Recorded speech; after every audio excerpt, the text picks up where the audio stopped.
ಇವತ್ತಿನ ದಿವಸ ನಾವು ಅಧ್ಯಯನ ಮಾಡ್ತಾ ಇರುವ ವಿಷಯ ಭಾಷಾ ವಿಜ್ಞಾನದ ಪಾರಿಭಾಷಿಕಗಳು ಎನ್ನುವಂತಹ ವಿಷಯದ ಮೇಲಿನ ಎರಡನೇ ಭಾಗ. ಬಹುಶಃ ಲೆಕ್ಚರ್ ನಂಬರ್ 17 ಇರಬೇಕು ಇವತ್ತು. ಇದರ ವ್ಯವಸ್ಥಿತವಾದ ಅಧ್ಯಯನವನ್ನ ಇವತ್ತು ಮತ್ತೆ ಮಾಡೋದಕ್ಕೆ ಹೋಗ್ತಾ ಇದ್ದೇವೆ. ಪಾರಿಭಾಷಿಕಗಳನ್ನ ಅಧ್ಯಯನ ಮಾಡ್ತಾ ಇರಬೇಕಾದಾಗ ನಮಗೆ ಅನಿಸ್ತಾ ಇರ್ತದ ಬಹುಶಃ ಭಾಷಾ ವಿಜ್ಞಾನದಲ್ಲಿ ನಾವು ಇಲ್ಲಿದ್ದೀವಿ ಅಂತ.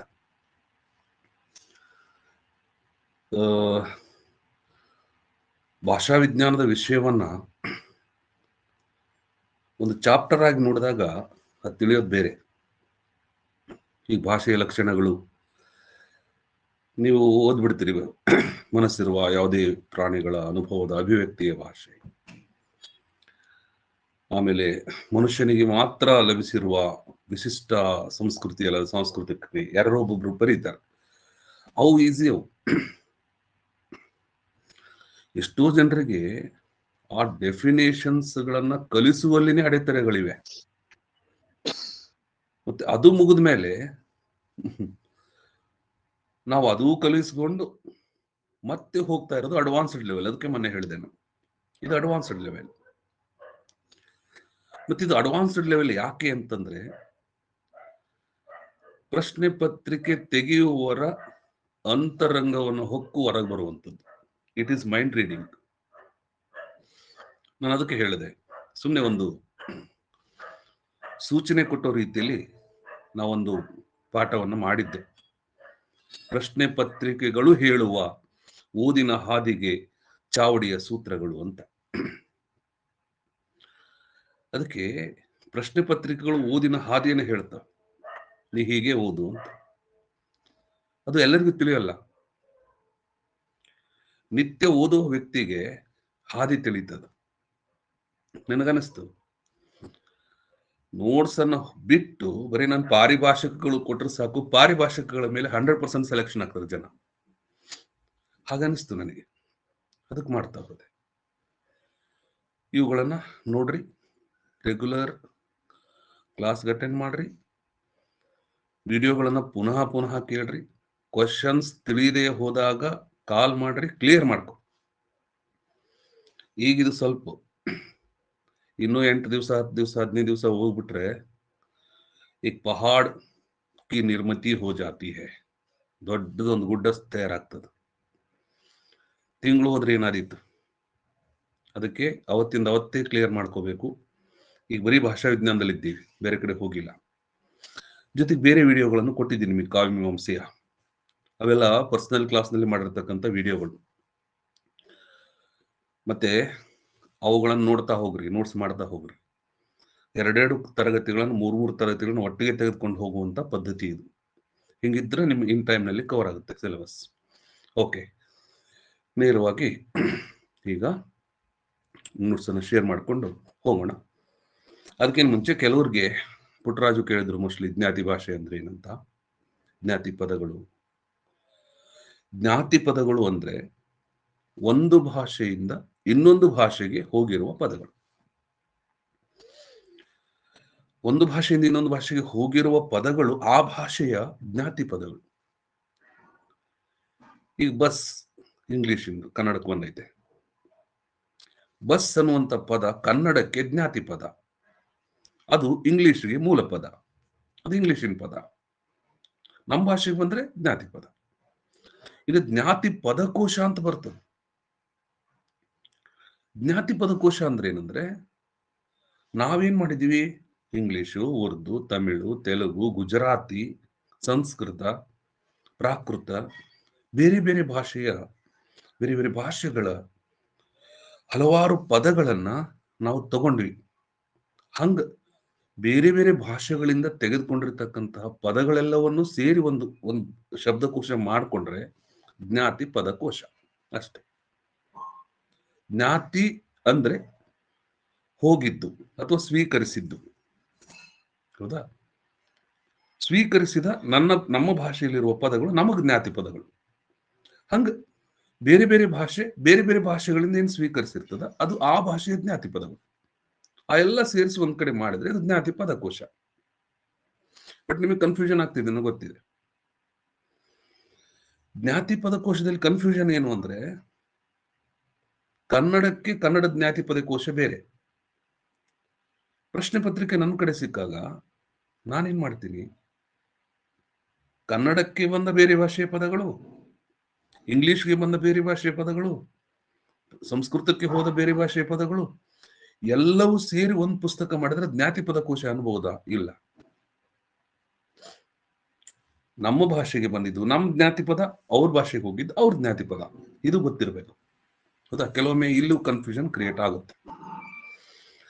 ಈಗ ನೇರವಾಗಿ ಇದನ್ನ ಶೇರ್ ಮಾಡ್ಕೊಂಡು ಹೋಗೋಣ, ನೋಡ್ಸೋಣ.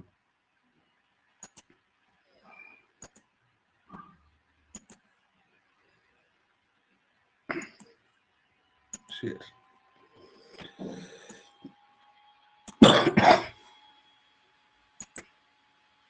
ಎಸ್, ಈಗ ನಾವು 17ನೇ ಉಪನ್ಯಾಸವನ್ನ ಕೇಳ್ತಾ ಇದ್ದೀವಿ. ತಿರುಳುಗನ್ನಡ ಚಾವಡಿ ಮೂಲಕ ಕೇಳ್ತಾ ಇದ್ದೀವಿ. ಇದರ ಶೀರ್ಷಿಕೆ ಭಾಷಾ ವಿಜ್ಞಾನದ ಪಾರಿಭಾಷಿಕಗಳು ಭಾಗ 2.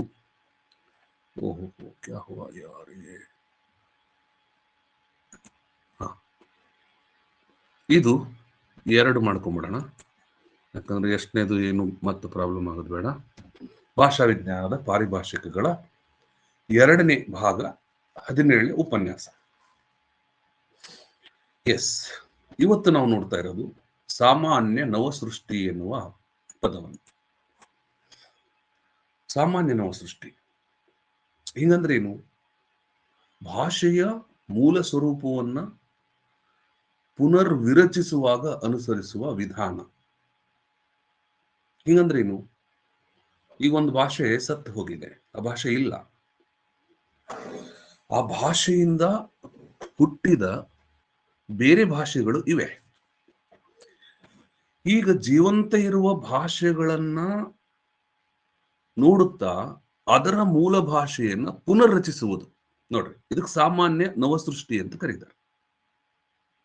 ನೋಡ್ರಿ, ಅಂದ್ರೆ ಏನು? ಈಗ ಮೂಲ ದ್ರಾವಿಡ ಭಾಷೆ ಇಲ್ಲ ನಮ್ಮಲ್ಲಿ, ದ್ರಾವಿಡ ಭಾಷೆಗಳಿವೆ. ಈ ದ್ರಾವಿಡ ಭಾಷೆಗಳಲ್ಲಿರುವ ಸಮಾನ ಅಂಶಗಳನ್ನ ತೆಗೆದುಕೊಂಡು ಮೂಲ ಭಾಷೆ ಹೀಗಿರಬಹುದು ಎಂದು ನಾವು ಕಲ್ಪಿಸಿ ಮೂಲ ಭಾಷೆಯನ್ನು ಪುನರ್ ರಚಿಸ್ತೀವಿ. ಹಂಗ ರಚಿಸುವಂತ ವಿಧಾನಗಳಲ್ಲಿ ಒಂದು ಸಾಮಾನ್ಯ ನವಸೃಷ್ಟಿ. ನವಸೃಷ್ಟಿ ಅಂದ್ರೆ ಏನು? ಹೊಸ ಸೃಷ್ಟಿಯನ್ನು ಮಾಡುತ್ತೇವೆ. ಸಾಮಾನ್ಯ ನವಸೃಷ್ಟಿ ಅಂದ್ರೆ ಏನು? ಅದರ ಅಂದ್ರೆ ಪೇರೆಂಟ್ ಲ್ಯಾಂಗ್ವೇಜ್ ಒಂದರ ಮಕ್ಕಳು ಏನಿರ್ತಾವ, ಉಪಭಾಷೆಗಳೇನಿದ್ದಾವ, ಆ ಉಪಭಾಷೆಗಳಲ್ಲಿರುವ ಸಾಮಾನ್ಯ ಅಂಶಗಳು ಅನ್ನಂಗೆ. ಸಾಮಾನ್ಯ ಅಂಶಗಳನ್ನ ತಗೊಂಡು ಮೂಲ ಭಾಷೆಯ ನವಸೃಷ್ಟಿ ಮಾಡ್ತೀವಿ. ಹೌದಾ? ಹೊಸದಾಗಿ ಸೃಜಿಸ್ತೀವಿ. ಹೌದಾ? New creation of a parent language. ಹೌದಾ? ಇದಕ್ಕೆ ಸಾಮಾನ್ಯ ನವಸೃಷ್ಟಿ ಅಂತ ಕರೀತಾರೆ. ಆಮೇಲೆ ಇಲ್ಲಿ ಹೇಳ್ತಾರ ಅವರು, ಒಂದು ಅಂಶ ಒಂದು ಕುಟುಂಬದ, ನೋಡ್ರಿ ಇಲ್ಲಿ 2 ವಿಭಾಗಗಳಲ್ಲಿಯಾದರೂ ಕಂಡು ಬಂದರೆ ಆ ಅಂಶವನ್ನ ಒಟ್ಟು ಭಾಷಾ ಕುಟುಂಬದ ಮೂಲ ಅಂಶ ಎಂದು ಗಮನಿಸುವುದು. ಇದು ಒಂದು ಮಾನದಂಡ. ಅಂದ್ರೆ ಇರುವ ಭಾಷೆಗಳನ್ನ ಅನುಲಕ್ಷಿಸಿ ಮೂಲ ಭಾಷೆಯನ್ನ ಪುನರ್ರಚಿಸುತ್ತಾ ಹೋಗುವಾಗ ಅನುಸರಿಸುವ ಮಾನದಂಡ ಯಾವುದು ಅಂದ್ರೆ, 2 ಭಾಷೆಗಳಲ್ಲಿ ಕನಿಷ್ಠ ಪಕ್ಷ ಒಂದಾದ್ರೂ ಸಾಮಾನ್ಯ ಅಂಶ ಇದ್ರೆ ಅದನ್ನು ಮೂಲ ಭಾಷೆಗೆ ತಗೋಬಹುದು. ಬರೀ ಕನ್ನಡದಾಗ ಮಾತ್ರ ಇತ್ತು, ತಮಿಳು ತೆಲುಗು ಬೇರೆ ಬರೀ ಇರ್ಲಿಲ್ಲ ಅಂದ್ರೆ ಅದು ಅಲ್ಲ, ನವಸೃಷ್ಟಿ ಅಲ್ಲ. ಕನಿಷ್ಠ ಪಕ್ಷ 2 ಭಾಷೆಗಳಲ್ಲಿ, ಕನ್ನಡ ತಮಿಳು ಮಲಯಾಳಂ, ಹಂಗ 2 ಭಾಷೆಗಳಲ್ಲಿ ಸಮಾನ ಅಂಶ ಇದ್ರೆ ಅದನ್ನ ನಾವು ಮೂಲ ಭಾಷೆಗೆ ಪುನರ್ರಚಿಸಬಹುದು. ಇದು ಒಂದು ಮಾನದಂಡ. ಈ ಅಂಶವನ್ನ ಒಟ್ಟು ಭಾಷಾ ಕುಟುಂಬದ ಮೂಲ ಅಂಶ ಅಂತ ಗ್ರಹಿಸುವುದು, ಸಮಾನ ಅಂಶ ಇದ್ರೆ. ಮತ್ತೆ ಅದು ಮೂಲ ರೂಪ ಅಂತೇಳಿ ಪುನರ್ರಚಿಸ್ಕೊಳ್ಳೋದು. ಇದರ ಆಧಾರದಿಂದ ಒಂದು ಅಂಶ 2 ಭಿನ್ನ ಭಾಷೆಗಳಲ್ಲಿ ಸಮಾನವಾಗಿ ಕಂಡರೆ ಮತ್ತು 2 ಭಾಷೆಗಳು ಭಿನ್ನ ವಿಭಾಗಕ್ಕೆ ಸೇರಿದರೆ, ಹೌದಾ, ಆ ಅಂಶವನ್ನ ಉಳಿಸಿಕೊಂಡಿವೆ ಅಂತ ಅವ್ರು ಹೇಳ್ತಾರೆ. ಹಿಂಗಂದ್ರೆ ಏನು ಅಂದ್ರೆ ತಿಳ್ಕೊರಿಲಿ. ಈಗ ಉತ್ತರ ದ್ರಾವಿಡ ಭಾಷೆಗಳಲ್ಲಿ ಬ್ರಾಹುಯಿ ಭಾಷೆ ನಮ್ಮ ದೇಶ ಬಿಟ್ಟು ಹೊರಗಡೆ ಇದೆ, ಭಾರತವನ್ನು ಬಿಟ್ಟು ಹೊರಗಡೆ ಇದೆ. ಇನ್ನು ಆ ದ್ರಾವಿಡ ಭಾಷೆಗೆ ದಕ್ಷಿಣ ದ್ರಾವಿಡ ಭಾಷೆ ಬಹಳ ದೂರ ಇದೆ, ಮಧ್ಯ ದ್ರಾವಿಡ ಭಾಷೆ ಅದಕ್ಕೆ ಸಮೀಪ ಇದೆ. ಅಂದ್ರೆ ಭಿನ್ನ ವಿಭಾಗಗಳಿವು, ದ್ರಾವಿಡ ಭಾಷೆಯ ಭಿನ್ನ ವಿಭಾಗಗಳಿವು. ಉತ್ತರ, ಮಧ್ಯ, ದಕ್ಷಿಣ, ದಕ್ಷಿಣ ದ್ರಾವಿಡ, ದಕ್ಷಿಣ ಮಧ್ಯ ದ್ರಾವಿಡ, ದಕ್ಷಿಣ ದ್ರಾವಿಡ ಅಂತ 4 ಭಿನ್ನ ವಿಭಾಗಗಳಿವೆ. ಇದು ಮುಖ್ಯ. ಅಂದ್ರ ಕನ್ನಡ ಕುಯಿ ಕುವಿ ಕೊಂಡಿ ಗೊಂಡ ಪೆಂಗು ಮಂಡ ಹಿಂದಿ ಅಂತ ಬರ್ತಾವ ನಮ್ಮ ದಕ್ಷಿಣ ದ್ರಾವಿಡ ಭಾಷೆಗಳಲ್ಲಿ. ಈ ದಕ್ಷಿಣ ದ್ರಾವಿಡ ಭಾಷೆಗಳದ್ದು ಒಂದು ಗುಂಪು, ಇದು ಒಂದು ವಿಭಾಗ. ಉತ್ತರ ದ್ರಾವಿಡ ಭಾಷೆಗಳದ್ದು ಇನ್ನೊಂದು ವಿಭಾಗ, ಮಧ್ಯ ದ್ರಾವಿಡ ಭಾಷೆಗಳದ್ದು ಇನ್ನೊಂದು ವಿಭಾಗ. ನೋಡ್ರಿ, ಇದು ವಿಭಾಗ. ದ್ರಾವಿಡ ಭಾಷೆಗಳಲ್ಲಿ 4 ವಿಭಾಗಗಳನ್ನು ಮಾಡ್ಕೊಂಡಿದ್ದೀವಿ. ಅಂದ್ರೆ ಬೇರೆ ಬೇರೆ ವಿಭಾಗಗಳು ಅಂತ ಏನ್ ಮಾಡೀವಿ, ಆ ವಿಭಾಗಗಳ ಸಮಾನ ಅಂಶಗಳನ್ನು ಪರಿಗಣಿಸಬೇಕು. ತಿಳ್ಕೊರಿ, ಕನ್ನಡ ತೆಲುಗು ಅಲ್ಲ, ತೆಲುಗು ಮಧ್ಯ ದ್ರಾವಿಡ ಭಾಷೆ, ಅದು ಆಗಬಹುದು. ಕನ್ನಡ ಕುಯಿ ಭಾಷೆ, ಕನ್ನಡ ಬಡಗ ಭಾಷೆ, ಇವುಗಳು ಸಮಾನ ಅಲ್ಲ. ಯಾಕಂದ್ರೆ ಒಂದೇ ವಿಭಾಗದಲ್ಲಿ ಸೇರ್ಕೊಂಡಿವೆ. ಕನ್ನಡ ಮತ್ತು ಬ್ರಾಹ್ಮಿ ಭಾಷೆ ಹಿಂಗಂದ್ರ 2 ವಿಭಾಗಗಳಲ್ಲಿ ಇರ್ತಕ್ಕಂಥ ಸಮಾನ ಅಂಶಗಳು ಅನ್ನಂಗೆ. ಅವು ಉಳಿಸ್ಕೊಂಡಿವೆ, ಇವು ಉಳಿಸ್ಕೊಂಡಿವೆ ಅಂದ್ರೆ ಎರಡೂ ಕೂಡ ಸಮಾನ ನವ ಸೃಷ್ಟಿಗೆ ಒಂದು ಕೊಡುಗೆಯನ್ನು ಕೊಟ್ಟಿವೆ ಅಂತ ನಂಗೆ. ಅಲ್ಲೂ ಇರುವ ಅಂಶ ಅಂದ್ರೆ ಉತ್ತರ ದ್ರಾವಿಡ ಭಾಷೆಯಲ್ಲಿ ಇರುವ ಅಂಶ ದಕ್ಷಿಣ ದ್ರಾವಿಡ ಭಾಷೆಯಲ್ಲೂ ಕೂಡ ಕಂಡು ಬಂದಿದೆ. ಅಂದ್ರೆ 2 ವಿಭಾಗಗಳು ಸಮಾನ ಅಂಶಗಳನ್ನು ಉಳಿಸಿಕೊಂಡಿವೆ ಅಂತೇಳಿ ನಾವೇನ್ ಮಾಡಿದ್ವಿ, ಮೂಲ ದ್ರಾವಿಡ ಭಾಷೆ ಹೀಗೆ ಇರಬಹುದು ಅಂತ ಒಂದು ಪಾಯಿಂಟ್ ಅನ್ನು ಮೂಲ ದ್ರಾವಿಡ ಭಾಷೆಗೆ ಕೊಟ್ವಿ. ಇದಕ್ಕೆ ಸಾಮಾನ್ಯ ನವಸೃಷ್ಟಿ ಅಂತ ಹೇಳ್ತಾರೆ.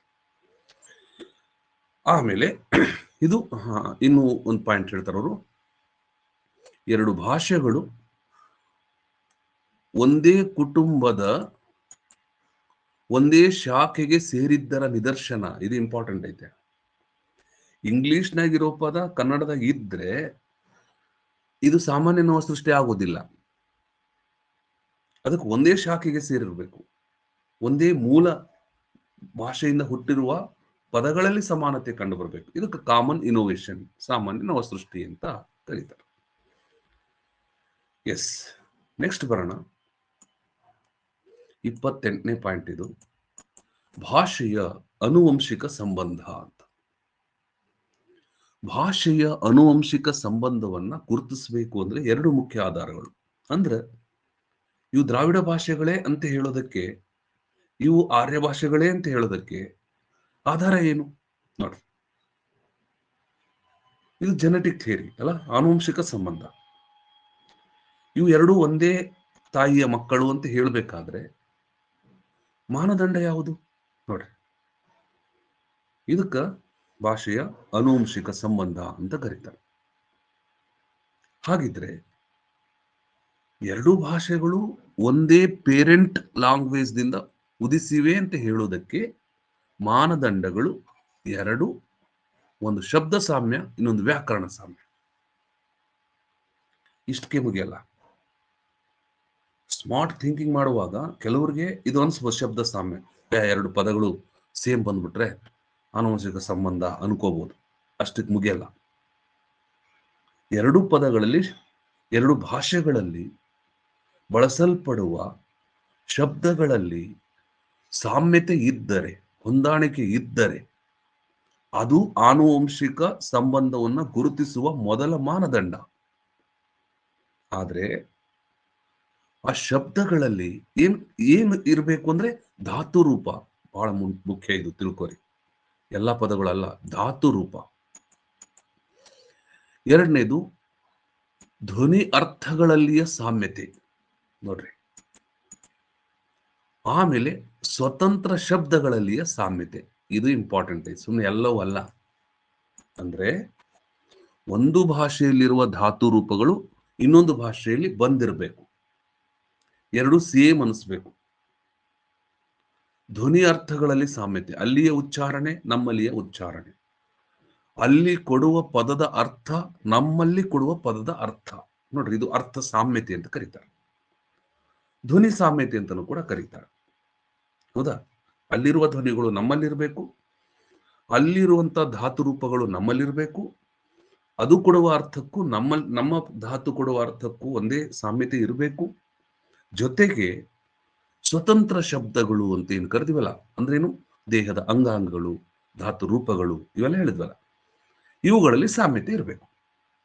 ಶಬ್ದ ಸಾಮ್ಯ ಅಂತ ಹೇಳಬೇಕಾದ್ರೆ ಕನಿಷ್ಠ ಪಕ್ಷ 3 ಅಂಶಗಳು ಇರಬೇಕು.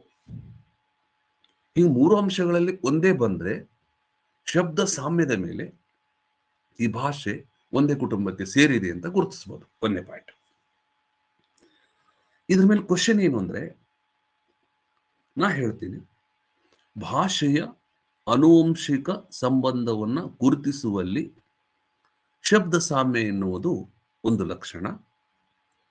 ಶಬ್ದ ಸಾಮ್ಯವೆಂದರೆ ಅದರ ವೈಶಿಷ್ಟ್ಯತೆಗಳೇನು ಅಂತ ಕ್ವಶನ್ ಹಾಕಿರ್ತೀನಿ. ಅವಾಗ ನೀವು ಹೇಳಬೇಕು, ಶಬ್ದ ಸಾಮ್ಯ ಎಂದರೆ ಆಪ್ಷನ್ 1, ಧಾತು ರೂಪಗಳು 2 ಭಾಷೆಗಳಲ್ಲಿ ಒಂದೇ ರೀತಿ ಇರಬೇಕು. ಆಪ್ಷನ್ 2, ಧ್ವನಿ ಮತ್ತು ಅರ್ಥಗಳಲ್ಲಿ ಸಾಮ್ಯತೆ ಇರಬೇಕು. ಆಪ್ಷನ್ 3, ಆ ಶಬ್ದಗಳಲ್ಲಿ ಸಾಮ್ಯತೆ ಇರಬೇಕು, ಸ್ವತಂತ್ರ ಶಬ್ದಗಳಲ್ಲಿ ಸಾಮ್ಯತೆ ಇರಬೇಕು. ಹಿಂಗ್ ಕೊಟ್ಟಿರ್ತೀವಿ. 3 ಆಪ್ಷನ್ ಆಗುತ್ತದೆ. ಧಾತು ರೂಪ, ಧ್ವನಿ, ಅರ್ಥ ಸಾಮ್ಯತೆ, ಸ್ವತಂತ್ರ ಶಬ್ದ. ಇವೆಲ್ಲ ಏನಂದ್ರೆ 2 ಭಾಷೆಗಳಲ್ಲಿ ಒಂದೇ ತರ ಇರುವುದನ್ನು ಸೂಚಿಸುತ್ತವೆ. 2 ಭಾಷೆಗಳಲ್ಲಿ ಕೊಡುವ ಅರ್ಥ ಒಂದೇ ಇರುವುದನ್ನು ಸೂಚಿಸುತ್ತವೆ. ನಾಮಪದಗಳು ಇಲ್ಲ ಇಲ್ಲಿ, ನೀನ್ ತಿಳ್ಕೊರಿ. ಇಲ್ಲಿ ನಾಮಪದಗಳಿಲ್ಲ, ಧಾತು ಇದೆ, ಧ್ವನಿ ಅರ್ಥ ಇದೆ ನೋಡ್ರಿ, ಜೊತೆಗೆ ಸ್ವತಂತ್ರ ಶಬ್ದಗಳಿದೆ. ಹೌದಾ? ಧಾತು ಅಂದ್ರೆ ಏನು ನೀವು ಓದಿರಿ, ಕ್ರಿಯಾಪದದ ಮೂಲ ರೂಪ. ಧ್ವನಿ ಅಂದ್ರೆ ಏನು ಓದಿರಿ ಧ್ವನಿಶಾಸ್ತ್ರದಲ್ಲಿ. ಸ್ವತಂತ್ರ ಶಬ್ದ ಅಂದ್ರೆ ನಾಮಪದಗಳನ್ನು ಹೊರತುಪಡಿಸಿದ್ದು. ಹೌದಾ? ಅವೆಲ್ಲ ಪದಗಳಲ್ಲಿರುವಂತಹ ಸಾಮ್ಯತೆ ಅದು ಭಾಷೆಯ ಆನುವಂಶಿಕ ಸಂಬಂಧವನ್ನು ಗುರುತಿಸುವಲ್ಲಿ ಶಬ್ದ ಸಾಮ್ಯವನ್ನು ಹೇಳುತ್ತದೆ. ಶಬ್ದ ಸಾಮ್ಯ ಎಂದರೆ 2 ಭಾಷೆಗಳಲ್ಲಿರುವ ಸಮಾನ ಶಬ್ದಗಳು. ಆ ಸಮಾನ ಶಬ್ದಗಳು ಯಾವುವು? ಕ್ರಿಯಾಪದ, ಧ್ವನಿ ಅರ್ಥದ ಸಾಮ್ಯತೆ ಮತ್ತು ಸ್ವತಂತ್ರ ಶಬ್ದಗಳಲ್ಲಿ ಸಾಮ್ಯತೆ. ಇವೆಲ್ಲ ಸೇಮ್ ಇದ್ರೆ ಆ ಭಾಷೆಗಳು ಒಂದೇ ಕುಟುಂಬಕ್ಕೆ ಸೇರಿವೆ ಅಂತ ಗುರುತಿಸಬಹುದು. ಇದು ಒಂದು. ಇನ್ನು ಎರಡನೇದು ವ್ಯಾಕರಣ ಸಾಮ್ಯ ಅಂತ ಹೇಳಿದ್ರು. ವ್ಯಾಕರಣ ಸಾಮ್ಯ ಅಂದ್ರೆ ವ್ಯಾಕರಣದಲ್ಲಿ ಸಾಮ್ಯತೆ ಇರಬೇಕು. ಇದು ಬಹಳ ಅದ್ಭುತ. ಇದು ಒಂದು ಭಾಷೆ ಇನ್ನೊಂದು ಭಾಷೆಯ ಕುಟುಂಬಕ್ಕೆ ಸೇರಿದೆ ಅಂತ ಹೇಳಬೇಕಾದ್ರೆ ವ್ಯಾಕರಣಾಂಶಗಳು ಬಹಳ ಇಂಪಾರ್ಟೆಂಟ್ ಆಗ್ತಾವ. ಆರ್ಯನ್ ಭಾಷೆಯ ವ್ಯಾಕರಣಾಂಶಗಳು ಮತ್ತು ದ್ರಾವಿಡ ಭಾಷೆಯ ವ್ಯಾಕರಣಾಂಶಗಳಲ್ಲಿ ತುಂಬಾ ವ್ಯತ್ಯಾಸ ಇದೆ. ಆದರೂ ಕೂಡ ಆರ್ಯ ಭಾಷೆಯಾದ ಸಂಸ್ಕೃತ ವ್ಯಾಕರಣದ ಪಡಿ ನೆರಳಲ್ಲಿ ಕನ್ನಡದ ವ್ಯಾಕರಣಗಳನ್ನು ಬರೆಯಲಾಗಿದೆ. ಇಷ್ಟಿದ್ದಾಗಲೂ ಕೂಡ ಸಂಸ್ಕೃತ ಮತ್ತು ಕನ್ನಡದ ವ್ಯಾಕರಣಗಳಲ್ಲಿ ತುಂಬಾ ವ್ಯತ್ಯಾಸ ಇದೆ. ಆ ರೀತಿ ವ್ಯತ್ಯಾಸ ಇರುವ ಬಹಳ ಮುಖ್ಯವಾದ ಪಾಯಿಂಟ್ ಅಂದ್ರೆ ಬಹುವಚನ ಪ್ರತ್ಯಯ. ತಿಳ್ಕೊರಿ, ಬಹಳ ಮುಂಚೆ ಇದೆ, ಬಹಳ ಇಂಪಾರ್ಟೆಂಟ್ ಇದೆ. ಹೌದಾ? ಬಹುವಚನ ಪ್ರತ್ಯಯಗಳು ನೋಡ್ರಿ, ಬೇರೆ ಸೇಮ್ ಇರಬಹುದು, ಆದ್ರೆ ಬಹುವಚನ ಪ್ರತ್ಯಯಗಳು ಅಲ್ಲಿ ಬೇರೆ ಇದೆ, ಇಲ್ಲಿ ಬೇರೆ ಇದೆ. ಹಾಗಾಗಿ ಭಾಷೆಯನ್ನ ಆನುವಂಶಿಕವಾಗಿ ವರ್ಗಾವಣೆ ಗುರುತಿಸುವಾಗ ವ್ಯಾಕರಣ ಸಾಮ್ಯತೆಯು ಮುಖ್ಯ ಆಗ್ತದೆ. ಅಂದ್ರೆ ಒಂದು ಭಾಷೆಯಲ್ಲಿರುವ ಬಹುವಚನ ಪ್ರತ್ಯಯಗಳು ಇನ್ನೊಂದು ಭಾಷೆಯಲ್ಲಿರುವ ಬಹುವಚನ ಪ್ರತ್ಯಯಗಳು ಒಂದೇ ತರ ಇರಬೇಕು.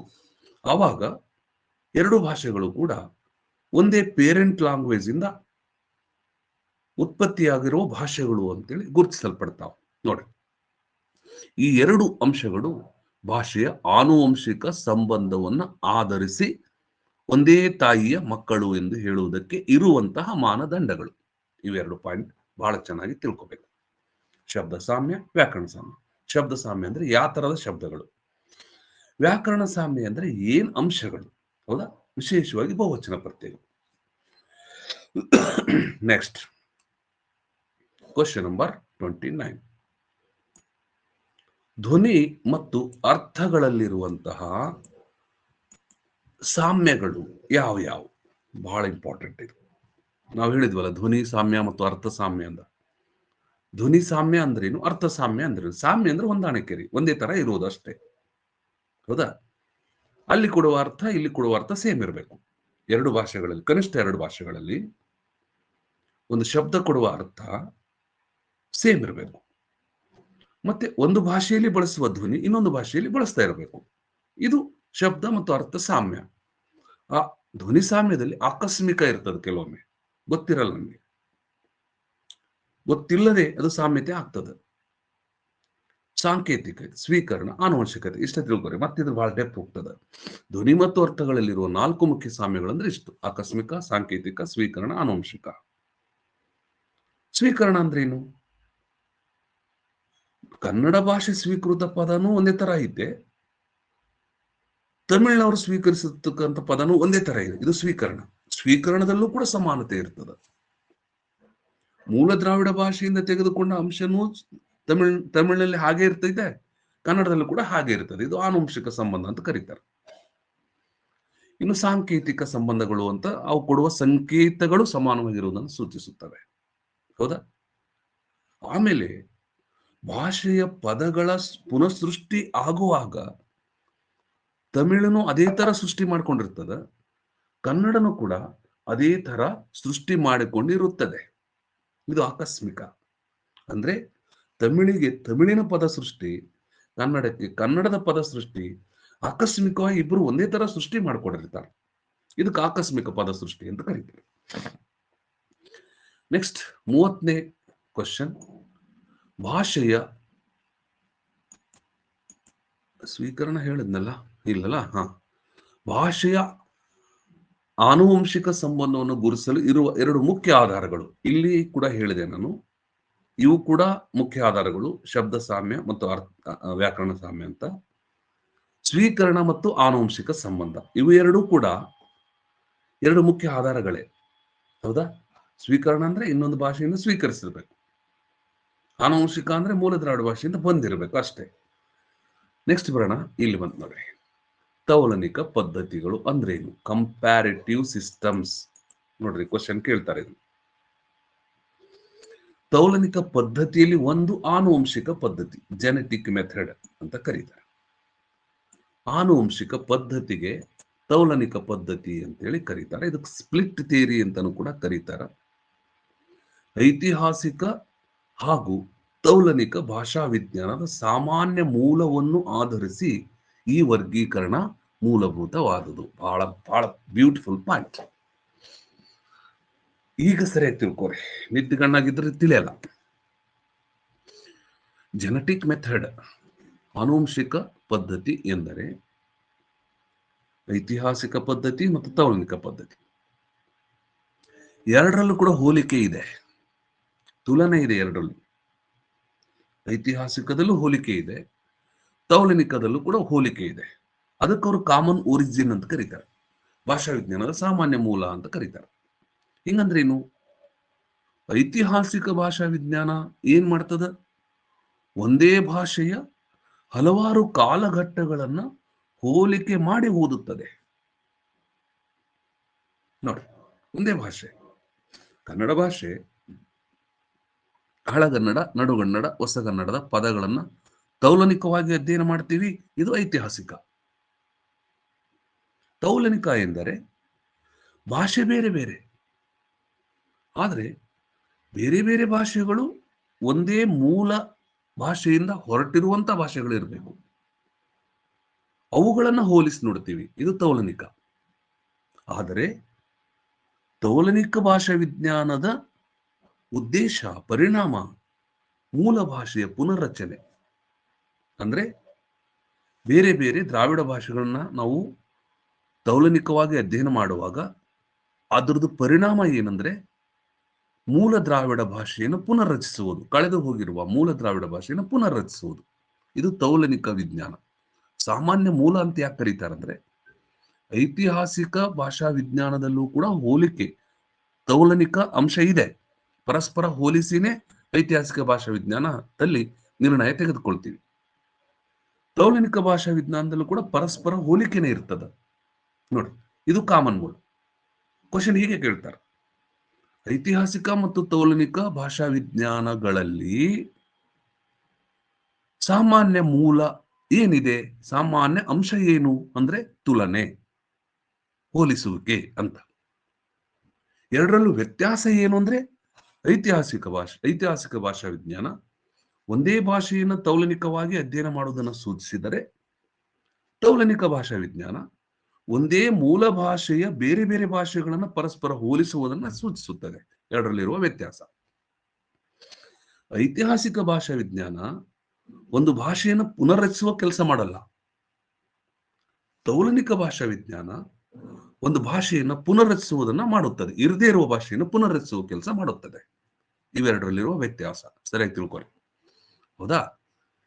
ಯಾವುದೇ ವಿಶೇಷಣವಿಲ್ಲದೆ ಒಂದು ತೌಲನಿಕ ಪದ್ಧತಿ ಉಲ್ಲೇಖವಾದರೆ ಅದು ಆನುವಂಶಿಕ ಪದ್ಧತಿ ಆಗುತ್ತದೆ.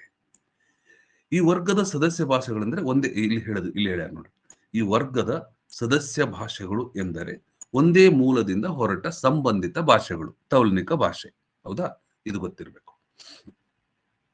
ನೆಕ್ಸ್ಟ್, ಟೈಪಾಲಜಿಕಲ್ ಮೆಥಡ್, ಪ್ರಾರೂಪ ಪದ್ಧತಿ. ಇದಕ್ಕೆ ಪ್ರರೂಪ ಪದ್ಧತಿ ಅಂತಲೂ ಕೂಡ ಕರೀತಾರೆ. ಇದೇನು ಓದ್ತಾ ಇದ್ದೀವಿ ಅಂದ್ರೆ ನೋಡ್ರಿ, ಮತ್ತೆ ಇಲ್ಲೆಲ್ಲ ಮರಿಬೇಡ್ರಿ, ತೌಲನಿಕ ಪದ್ಧತಿಗಳಲ್ಲಿ ಆನುವಂಶಿಕ ಪದ್ಧತಿನೂ ಕೂಡ ಒಂದು, ತೌಲನಿಕ ಪದ್ಧತಿಯಲ್ಲಿ ಪ್ರಾರೂಪ ಪದ್ಧತಿನೂ ಕೂಡ ಒಂದು. ಹೌದಾ? ಪ್ರಾರೂಪ ಪದ್ಧತಿ ಅಂದ್ರೇನು? ಅನುವಂಶಿಕ ಸಂಬಂಧ ಪಡೆದ ಭಾಷೆಗಳನ್ನು ತೌಲನಿಕವಾಗಿ ಅಧ್ಯಯನಕ್ಕೆ ಒಳಪಡಿಸುವ ಪದ್ಧತಿ. ಇಲ್ಲಿ ಬಂತು ನೋಡಿ, ಅನುವಂಶಿಕ ಸಂಬಂಧ ಪಡೆದ ಭಾಷೆಗಳನ್ನು ತೌಲನಿಕವಾಗಿ ಅಧ್ಯಯನ ಪಡಿಸುವ ಪದ್ಧತಿ ತೌಲನಿಕ ವ್ಯಾಕರಣ ಪದ್ಧತಿನೂ ಹೌದು.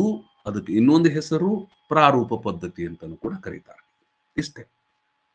ಅದಕ್ಕೆ ಉದಾಹರಣೆ ಕೊಟ್ಟರು. ಇಲ್ಲಿ ನೋಡ್ರಿ, ದ್ರಾವಿಡ ಭಾಷೆಗಳು ಬೇರೆ, ಆರ್ಯ ಭಾಷೆಗಳು ಬೇರೆ, ಧ್ವನಿ ವ್ಯವಸ್ಥೆಗಳು ಬೇರೆ, ಟೋನ್ ಒಂದೇ ತರ ಇರುವ ಭಾಷೆಗಳು ತಾನ ಅಂತ ಬಳಸ್ಕೊಂಡರು. ಆಮೇಲೆ ಟೋನ್ ಇರದ ಭಾಷೆಗಳು, ಯಾದೃಚ್ಛಿಕ ವರ್ಗೀಕರಣಗಳು, ಇವೆಲ್ಲ ಎಕ್ಸಾಂಪಲ್ಸ್ ಇವು. ಹೌದಾ?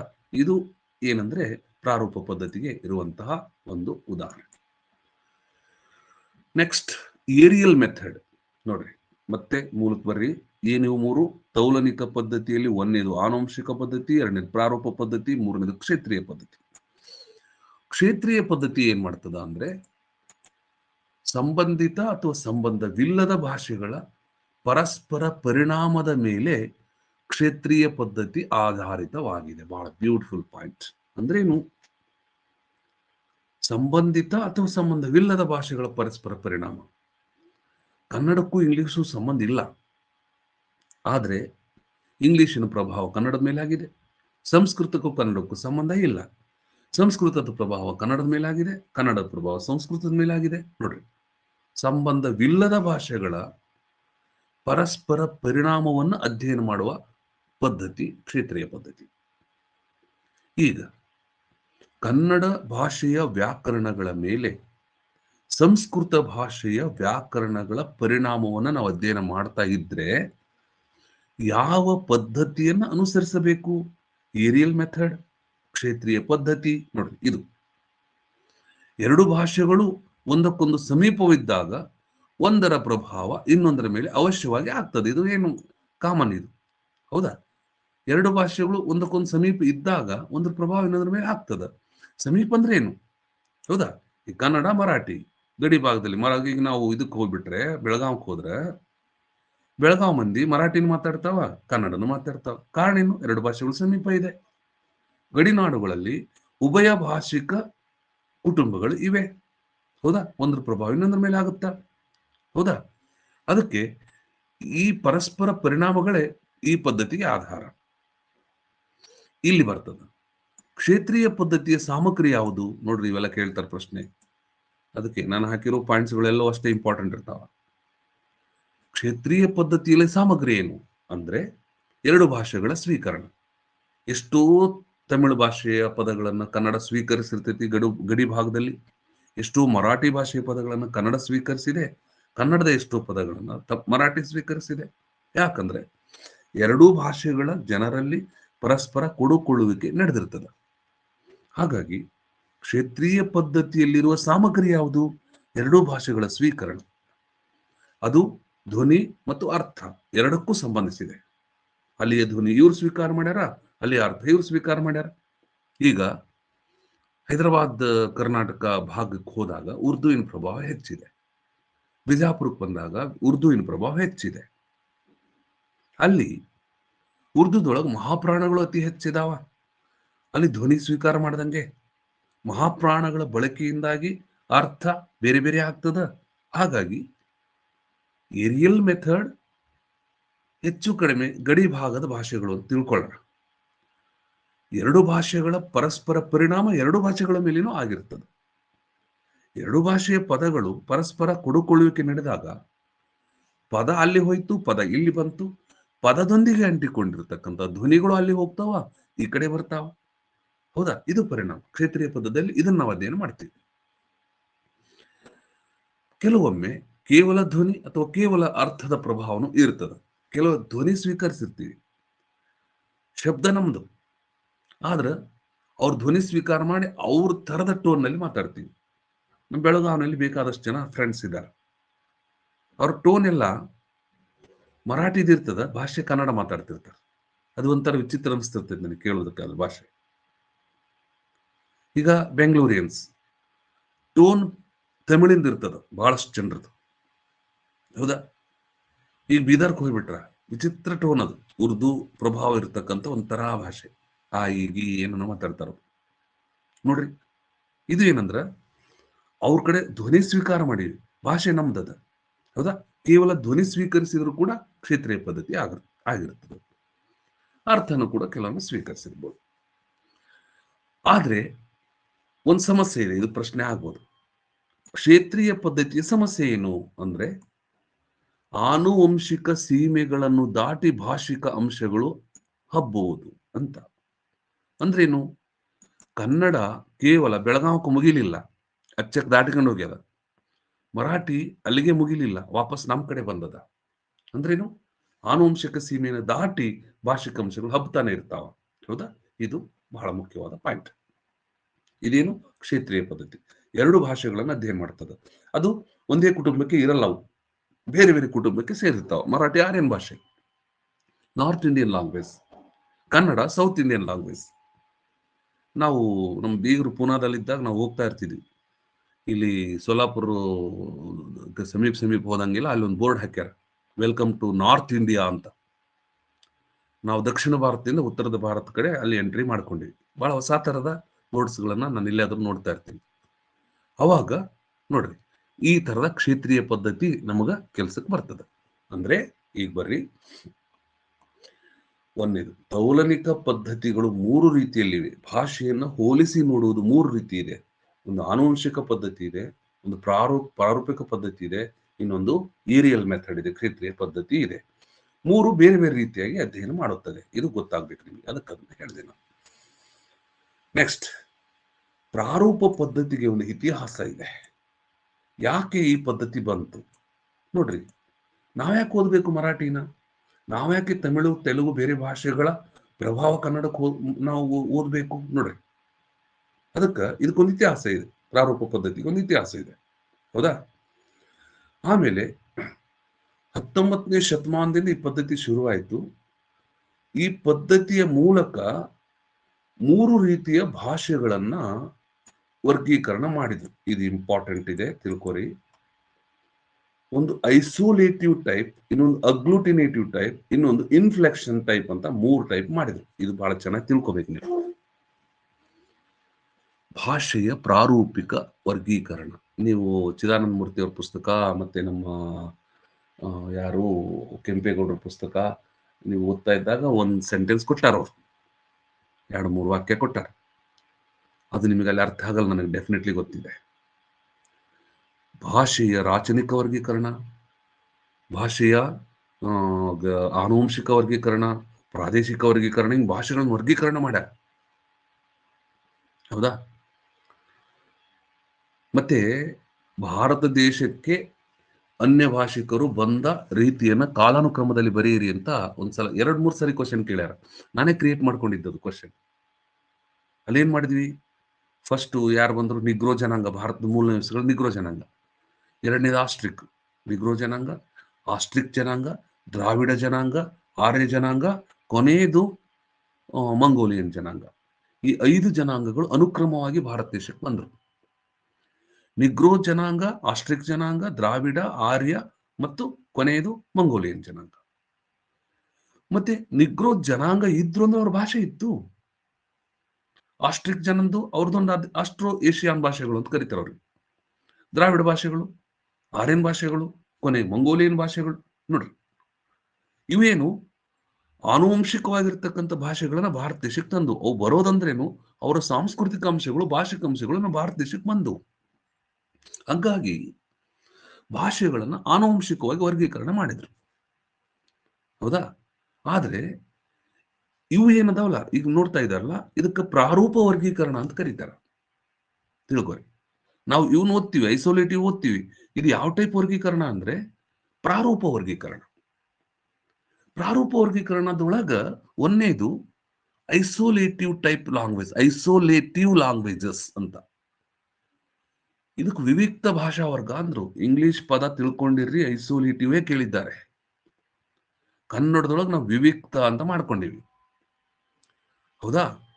ಐಸೋಲೇಟಿವ್ ಅಂದ್ರ ಇಲ್ಲಿ ಕರ್ತೃ, ಕರ್ಮ, ಕ್ರಿಯಾಪದ ಏನೂ ಇಲ್ರಿ. ಒಂದೇ ಪದ ಒಂದು ವಾಕ್ಯ ಆಗ್ತದೆ ಇಲ್ಲಿ. ಉದಾಹರಣೆಗೆ ನೋಡ್ರಿ, ಇದು ಯಾವ ಭಾಷೆಯಿಂದ ಸ್ವೀಕರಿಸಲ್ಲ, ತನ್ನ ಭಾಷೆಗಳ ಪದಗಳನ್ನು ಇನ್ನೊಂದು ಕಡೆ ಕೊಟ್ಟರು ಕೊಟ್ಟಿತ್ತು. ಉಚ್ಚಾರಣೆಯನ್ನ ಆಧರಿಸಿ ಒಂದೊಂದು ಥರದ ಉಚ್ಚಾರ ಒಂದೊಂದು ಥರದ ಮೀನಿಂಗ್ ಕೊಡ್ತದೆ. ಬರೆಯೋದು ಒಂದೇ ಟೈಪ್ ಬರೀತಾರೆ ಒಂದು ಪದನ. ಆ ಪದವನ್ನ ಯಾವ ರೀತಿಯಲ್ಲಿ ನಾವು ಉಚ್ಚರಿಸ್ತೀವಿ ಅದರ ಮೇಲೆ ಅದರ ಮೀನಿಂಗ್ ಆಗಿಬಿಡ್ತದೆ. ಆ ಒಂದೇ ಪದ ವಾಕ್ಯದ ಅರ್ಥವನ್ನು ಕೊಡ್ತದೆ. ಹಾಗೆ ಕೊಟ್ರೆ ಅದಕ್ಕೆ ಐಸೋಲೇಟಿವ್ ಲ್ಯಾಂಗ್ವೇಜ್ ಅಂತ ಕರೀತಾರೆ.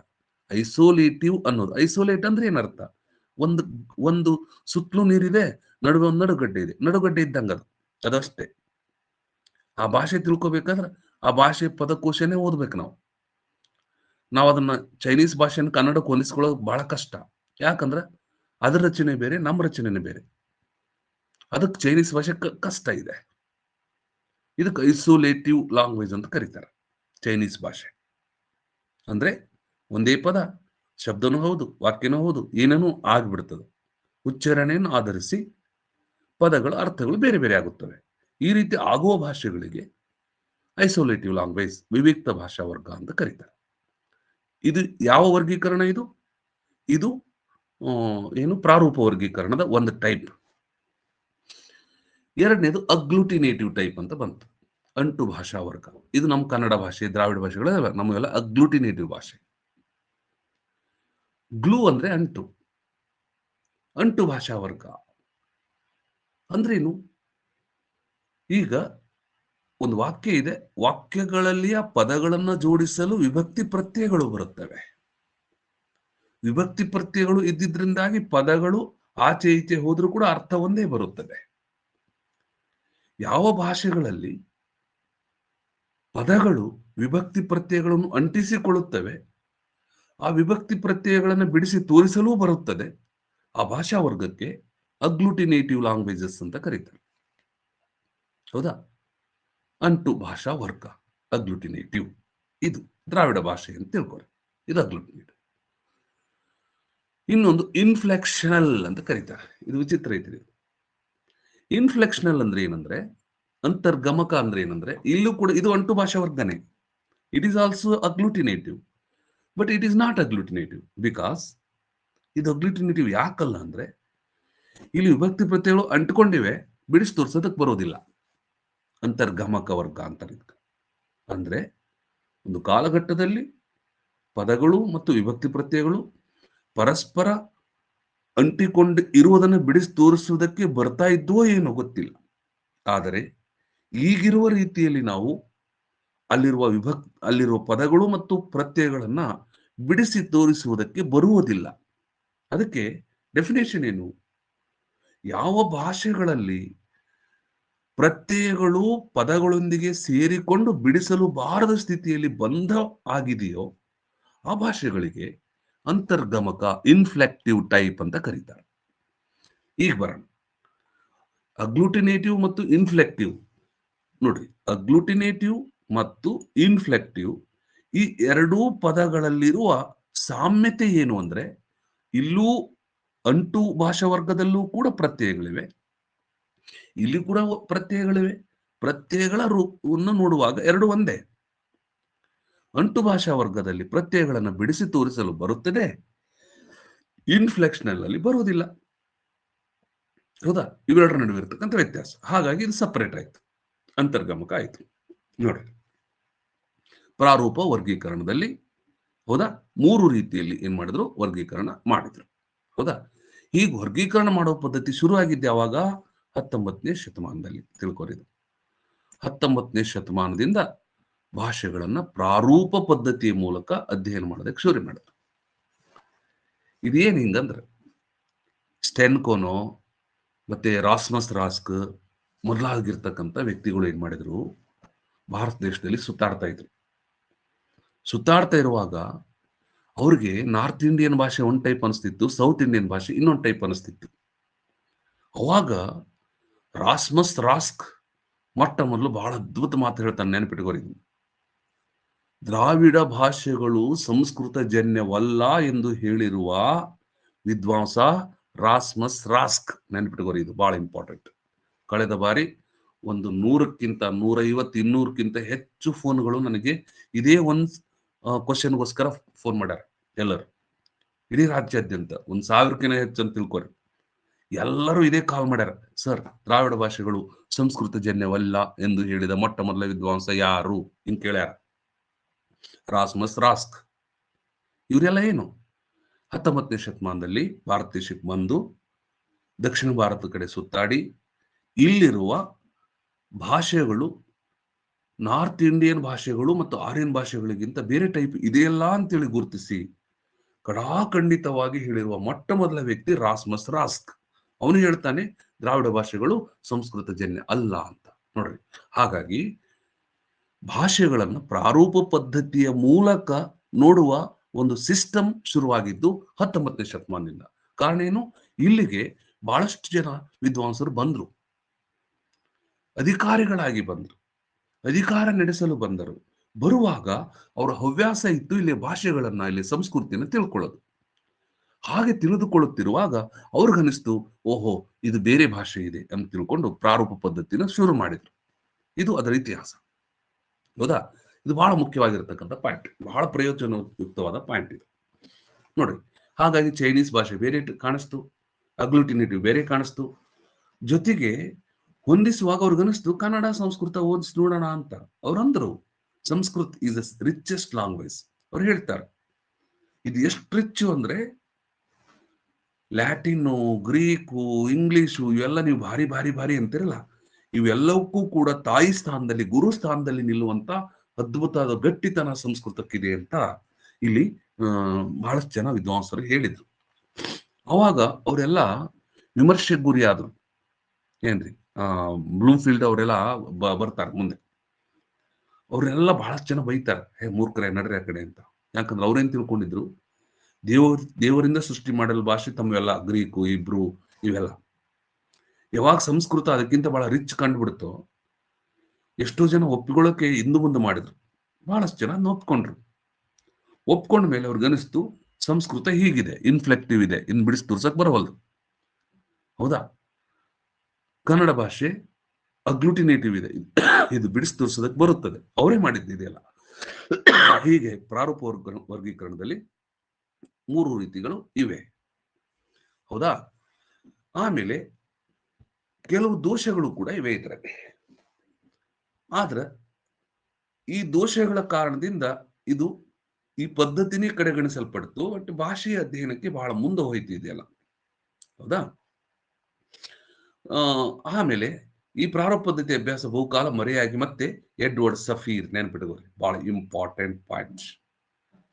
ಎಡ್ವರ್ಡ್ ಸಫೀರ್ ಯಾವಾಗ ಬಂದ ಭಾಷಾ ವಿಜ್ಞಾನಕ್ಕೆ, ಅವನ ಮೂಲಕ ಪುನಃ ಇದು ಚೈತನ್ಯ ಪಡ್ಕೊಳುತ್ತೆ, ಇಲ್ಲ ಅದು ಸರಿ ಇದೆ, ಪ್ರಾರೂಪ ಪದ್ಧತಿಯ ಮೂಲಕ ಭಾಷೆಗಳನ್ನ ವಿಂಗಡಿಸಬೇಕು.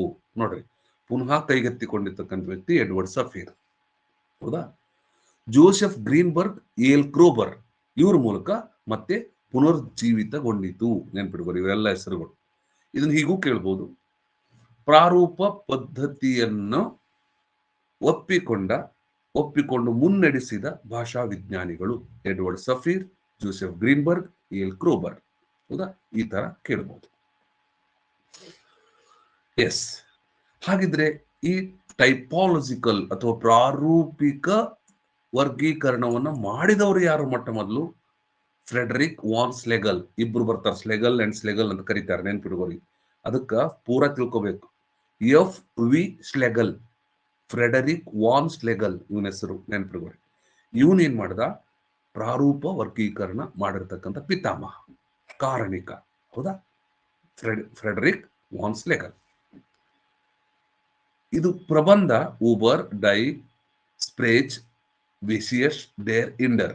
ಯಾಕಂದ್ರೆ ಇದು ಇಂಗ್ಲಿಷ್ ಅಲ್ಲ, ಹೌದಾ? ಇದೊಂದು ಪ್ರಬಂಧ, ಬೇರೆ ಭಾಷೆ. ಹಂಗಾಗಿ ಈ ತರದೊಂದು ಪ್ರಬಂಧ ಬರದ, ಅದಕ್ಕೆ ತಿಳ್ಕೊರಿ. ಇದು ಇದು ಇದೇ ಟೈಪ್ ಉಚ್ಚಾರ ಮಾಡ್ಬೇಕಂತಿಲ್ಲ, ಅದೇನೋ ಬೇರೆ ಇರಬಹುದು. ನಾವು ಇಂಗ್ಲಿಷ್ ಟೈಪ್ ಓದಾಗತ್ತೀವಿ ಅಷ್ಟೇ. ಊಬರ್ ಡೈ ಸ್ಪ್ರೇಚ್ ಅಂಡ್ ವಿಸಿಯಸ್ ಡೇರ್ ಇಂಡರ್ ಅಂತ ಏನೋ ಮಾಡ್ಯ ನಾವು, ಹೌದಾ? ಇದೊಂದು ಪ್ರಬಂಧ ಇದು, ಹೌದಾ? ಈ ಪ್ರಬಂಧದೊಳಗ ಭಾಷೆಯನ್ನ ಮೊಟ್ಟ ಮೊದಲು ಪ್ರಾರೂಪ ವರ್ಗೀಕರಣದ ಪ್ರಾರೂಪ ಟೈಪ್ ನಲ್ಲಿ ಡಿವೈಡ್ ಮಾಡಿದ್ರು, ಹೌದಾ? ಅದರಲ್ಲಿ ಭಾಷೆಗಳನ್ನ ಏನ್ ಮಾಡಿದವನು?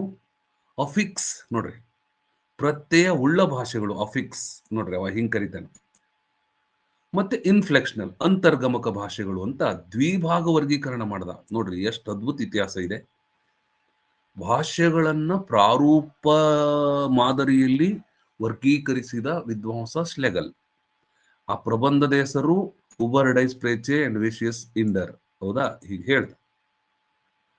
ಅದರಲ್ಲಿ ಎರಡೇ ರೀತಿ ಡಿವೈಡ್ ಮಾಡ್ದ, ಅಫಿಕ್ಸ್ ಅಂಡ್ ಇನ್ಫ್ಲೆಕ್ಷನಲ್. ಅಫಿಕ್ಸ್ ಅಂದ್ರೆ ಪ್ರತ್ಯಯಗಳು ಕಾಣುವಂಥದ್ದು, ಇನ್ಫ್ಲೆಕ್ಷನ್ ಅಂದ್ರೆ ಪ್ರತ್ಯಯಗಳು ಮಾಯವಾಗಿ ಹೋಗಿರುವಂಥವು, ಅಂದ್ರೆ ಬಿಡಿಸಲು ಬಾರದಿರ್ತಕ್ಕಂಥ ರೂಪು, ಇನ್ಫ್ಲೆಕ್ಷನ್. ಈ ರೀತಿ ಅವನು ಡಿವೈಡ್ ಮಾಡ್ದ. ಇದಕ್ಕೆ ಇನ್ನೊಂದು ಹೆಸರಿದೆ, ದ್ವಿಭಾಗ ವರ್ಗೀಕರಣ. ನೋಡ್ರಿ ಎಷ್ಟು ಅದ್ಭುತ ಇದೆ ರೀ ಅಧ್ಯಯನ, ಹೌದಾ? ದ್ವಿಭಾಗ ವರ್ಗೀಕರಣ, ಯಾಕಂದ್ರೆ ಎರಡು ಹೇಳ್ತಾನೆ ಅವನು, ಅದಕ್ಕಾಗಿ ದ್ವಿಭಾಗ. ಮತ್ತೆ ಕ್ವಶನ್ ಏನ್ ಮಾಡಿದ್ರು? ದ್ವಿಭಾಗ ವರ್ಗೀಕರಣದ ಪಿತಾಮಹ ಯಾರು ಅಂತ ಕೇಳ್ಬಿಡ್ತಾನೆ, ಫ್ರೆಡರಿಕ್ ವಾನ್ ಸ್ಲೆಗಲ್. ಮತ್ತೆ ಫ್ರೆಡರಿಕ್ ವಾನ್ ಸ್ಲೆಗಲ್ ಭಾಷೆಯ ಭಾಷೆಯನ್ನು ಯಾವ ರೀತಿಯಲ್ಲಿ ವರ್ಗೀಕರಿಸಿದನು? ಪ್ರಾರೂಪ ರೂಪದಲ್ಲಿ ವರ್ಗೀಕರಿಸಿದ. ಮತ್ತು ಭಾಷೆಯನ್ನು ಎಷ್ಟು ರೀತಿಯಲ್ಲಿ ವರ್ಗೀಕರಿಸಿದ್ನು? ಎರಡು ಪ್ರಕಾರ. ಅವನು ಮಾಡಿದ ಎರಡು ಪ್ರಕಾರಗಳು ಯಾವುವು? ಅಫಿಕ್ಸ್ ಅಂಡ್ ಇನ್ಫ್ಲೆಕ್ಷನ್, ಹೌದಾ? ಎರಡು ರೀತಿ ಮಾಡ, ಹೌದಾ? ಅದು ಯಾವ ಪ್ರಬಂಧ ಇದು?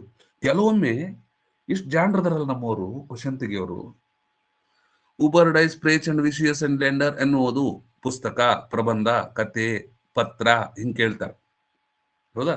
ಅಂದ್ರೆ ಸಾಹಿತ್ಯ ಕೇಳ್ತಾರೆ, ಪ್ರಬಂಧ ಈಗಲೂ ಕೂಡ ಕೇಳಬಹುದು. ಅದಕ್ಕೆ ಈ ತರ ಪ್ರಶ್ನೆ ಕೂಡ ಆಗ್ಬಹುದು.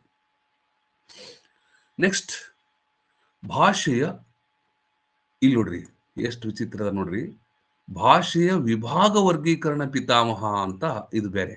ನೋಡ್ರಿ, ಇವ ಪ್ರಾರೂಪ ವರ್ಗೀಕರಣದ ಪಿತಾಮಹ, ತಿಳ್ಕೊರಿ, ವಿಚಿತ್ರದ ಇದು.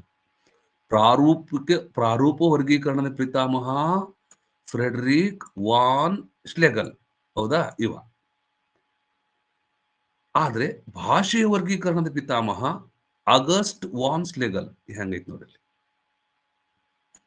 ಹೌದಾ? ಇವ ಏನು? ಫ್ರೆಡರಿಕ್ ವಾನ್ ಸ್ಲೆಗಲ್, ಇವ ಆಗಸ್ಟ್ ವಾನ್ ಸ್ಲೆಗಲ್, ಹೌದಾ? ಎರಡರಲ್ಲಿ ವ್ಯತ್ಯಾಸ ಇದೆ, ತಿಳ್ಕೊರಿ. ಇಬ್ರು ಸ್ಲೆಗಲ್ಗಳು ಬರ್ತಾರ. ಇವ ಭಾಷೆಗಳನ್ನ ಪ್ರಾರೂಪ ವರ್ಗೀಕರಣ ಮಾಡಿರ್ತಕ್ಕಂಥ ವ್ಯಕ್ತಿ ಫ್ರೆಡರಿಕ್ ವಾನ್ ಸ್ಲೆಗಲ್. ಭಾಷೆಗಳ ವಿಭಾಗ ವರ್ಗೀಕರಣ ಪಿತಾಮಹ ಆಗಸ್ಟ್ ವಾನ್ ಸ್ಲೆಗಲ್, 1818. ಇವನೇನ್ ಮಾಡ್ದ? ಭಾಷೆಗಳನ್ನ ಹಿಂಗ್ ಡಿವೈಡ್ ಮಾಡ್ದ. ಅದರಲ್ಲಿ ಒಂದೇದು ವ್ಯಾಕರಣ ರಹಿತ ಭಾಷೆಗಳು, ಚೈನೀಸ್ ಭಾಷೆ, ಹೌದಾ? ವಿವಿಕ್ತ, ಐಸೋಲೇಟಿವ್. ಶಬ್ದಗಳೆಲ್ಲ ಧಾತುಗಳು, ನೋಡ್ರಿ. ನಿರ್ವೀರ್ಯ ಧಾತುಗಳು ಹೆಂಗ್ ಬಳಸ ನೋಡವ, ನಿರ್ವೀರ್ಯ ಧಾತುಗಳು ಇರುತ್ತವೆ. ಚೀನಿ ಭಾಷೆ, ಇಂಡೋ ಯುರೋಪಿಯನ್ ಭಾಷೆ ಎಕ್ಸಾಂಪಲ್ ಕೇಳ್ತಾರ, ಹೌದಾ? ವ್ಯಾಕರಣ ರಹಿತ ಅಥವಾ ಐಸೋಲೇಟಿವ್ ಅಂದ್ವಲ್ಲ, ವಿವಿಕ್ತ ಭಾಷೆ ಅದೇ ಐಸೋಲೇಟಿವ್, ಅದಕ್ಕೆ ವ್ಯಾಕರಣ ರಹಿತ ಭಾಷೆ ಅಂತ ಕರೀತಾರ, ಹೌದಾ? ಮತ್ತೆ ಅಲ್ಲಿರುವ ಶಬ್ದಗಳು ಎಲ್ಲ ಧಾತುಗಳೇ, ನೋಡ್ರಿ. ಬರೀ ಕ್ರಿಯಾಪದಗಳಿಂದ ಕೂಡಿದ ಭಾಷೆ, ನೋಡ್ರಿ. ನಾನು ಬಹಳಷ್ಟು ಚಿಕಿತ್ಸಕ ಬುದ್ಧಿ ಓಡಿಸ್ತೀನಿ ಕ್ವಶನ್ ತೆಗಿಬೇಕಾದ. ನಾಮಪದಗಳಿಲ್ಲದ ಭಾಷೆ ಅಂತ ಕೇಳ್ತೀನಿ, ಹೌದಾ? ಕೇವಲ ಧಾತುಗಳಿರುವ ಭಾಷೆಗಳು ಅಂತ ಕೇಳ್ತೀನಿ. ನಿರ್ವೀರ್ಯ ಧಾತುಗಳನ್ನು ಒಳಗೊಂಡು, ಯಾಕಂದ್ರೆ ಚೈನೀಸ್ ಮೇಲೆ ಮುಸಿಟ್ಟಿದೆ, ಅದಕ್ಕೆ ನಾನು ಕ್ವಶನ್ ಕೇಳ್ಬೇಕಾಗ್ಯದ. ನಾನೇನ್ ಮಾಡ್ತೀನಿ, ನಿರ್ವೀರ್ಯ ಧಾತುಗಳನ್ನು ಒಳಗೊಂಡಿರ್ತಕ್ಕಂಥ ಭಾಷೆ ಯಾವುದು? ಚೈನೀಸ್ ಭಾಷೆ, ಹೌದಾ? ನೆಕ್ಸ್ಟ್, ಇನ್ನು ಅದನ್ನ ಮುಂದುವರೆದು ಇಂಡೋ ಯುರೋಪಿಯನ್ ಲ್ಯಾಂಗ್ವೇಜಸ್ ನೆನ್ಪಿಟ್ಕೋರಿ. ಚೈನೀಸ್ ಭಾಷೆ ನೆನಪಿದ್ದಿತ್ತು, ಆದರೆ ಅದಕ್ಕೆ ಇದೊಂದು ಆ್ಯಡ್ ಮಾಡ್ಕೋಬೇಕು, ಇಂಡೋ ಯುರೋಪಿಯನ್ ಲ್ಯಾಂಗ್ವೇಜಸ್, ಚೈನೀಸ್ ಭಾಷೆ, ಹೌದಾ? ಇನ್ನೊಂದವನು ಅಗ್ಲೂಟಿನೇಟಿವ್ ನೋಡ್ರಿ, ಹೌದಾ? ಅಗ್ಲೂಟಿನೇಟಿವ್ ಭಾಷೆ ಅಂತ ಅವನು 3 ರೀತಿ ಡಿವೈಡ್ ಮಾಡ. ಒಂದನೇದು ಏನು ಹೇಳ್ದ, ವ್ಯಾಕರಣ ರಹಿತ ಭಾಷೆಗಳು ಅಂದ. ಎರಡನೇದು ಅಂಟು ಭಾಷಾ ವರ್ಗ ಅಂತ ಮಾಡ್ದ. ಇವು ಪ್ರತ್ಯಯಗಳು, ಈಗಾಗಲೇ ನಾವು ಹೇಳಿದಂತೆ, ಹೌದಾ? ಇಲ್ಲಿ ಭಿನ್ನ ಅಂಶಗಳು ಸ್ವತಂತ್ರ ಅರ್ಥ ಹೊಂದಿವೆ. ದ್ರಾವಿಡ ಭಾಷೆಗಳು ಅಂಟು ಭಾಷಾ ವರ್ಗಕ್ಕೆ ಸೇರುತ್ತವೆ. ಈಗ ನಿಮ್ಗೆ ಇದನ್ನ ಹೇಳ್ಬಿಟ್ಟೆ, ಬಟ್ ನೀವು ಮರಿತೀರಿ, ನನಗೆ ಗೊತ್ತಿದೆ. ದ್ರಾವಿಡ ಭಾಷೆಗಳೊಂದೇ, ನಾನು ಬರೀ ಕನ್ನಡ ಅಷ್ಟೇ ಅಲ್ಲ, ಕನ್ನಡ ಅಂಟು ಭಾಷೆ, ಬ್ರಾಹುಯಿ ಅಂಟು ಭಾಷೆ, ಬಡಗ ಅಂಟು ಭಾಷೆ, ಯಾಕಂದ್ರೆ ಕನ್ನಡದ ಉಪಭಾಷೆ. ನೋಡ್ರಿ, ಅವಾಗ ಭಾಷೆ ಪರ್ಟಿಕ್ಯುಲರ್ ಭಾಷೆ ಕೇಳಿಬಿಡ್ತಾರೆ.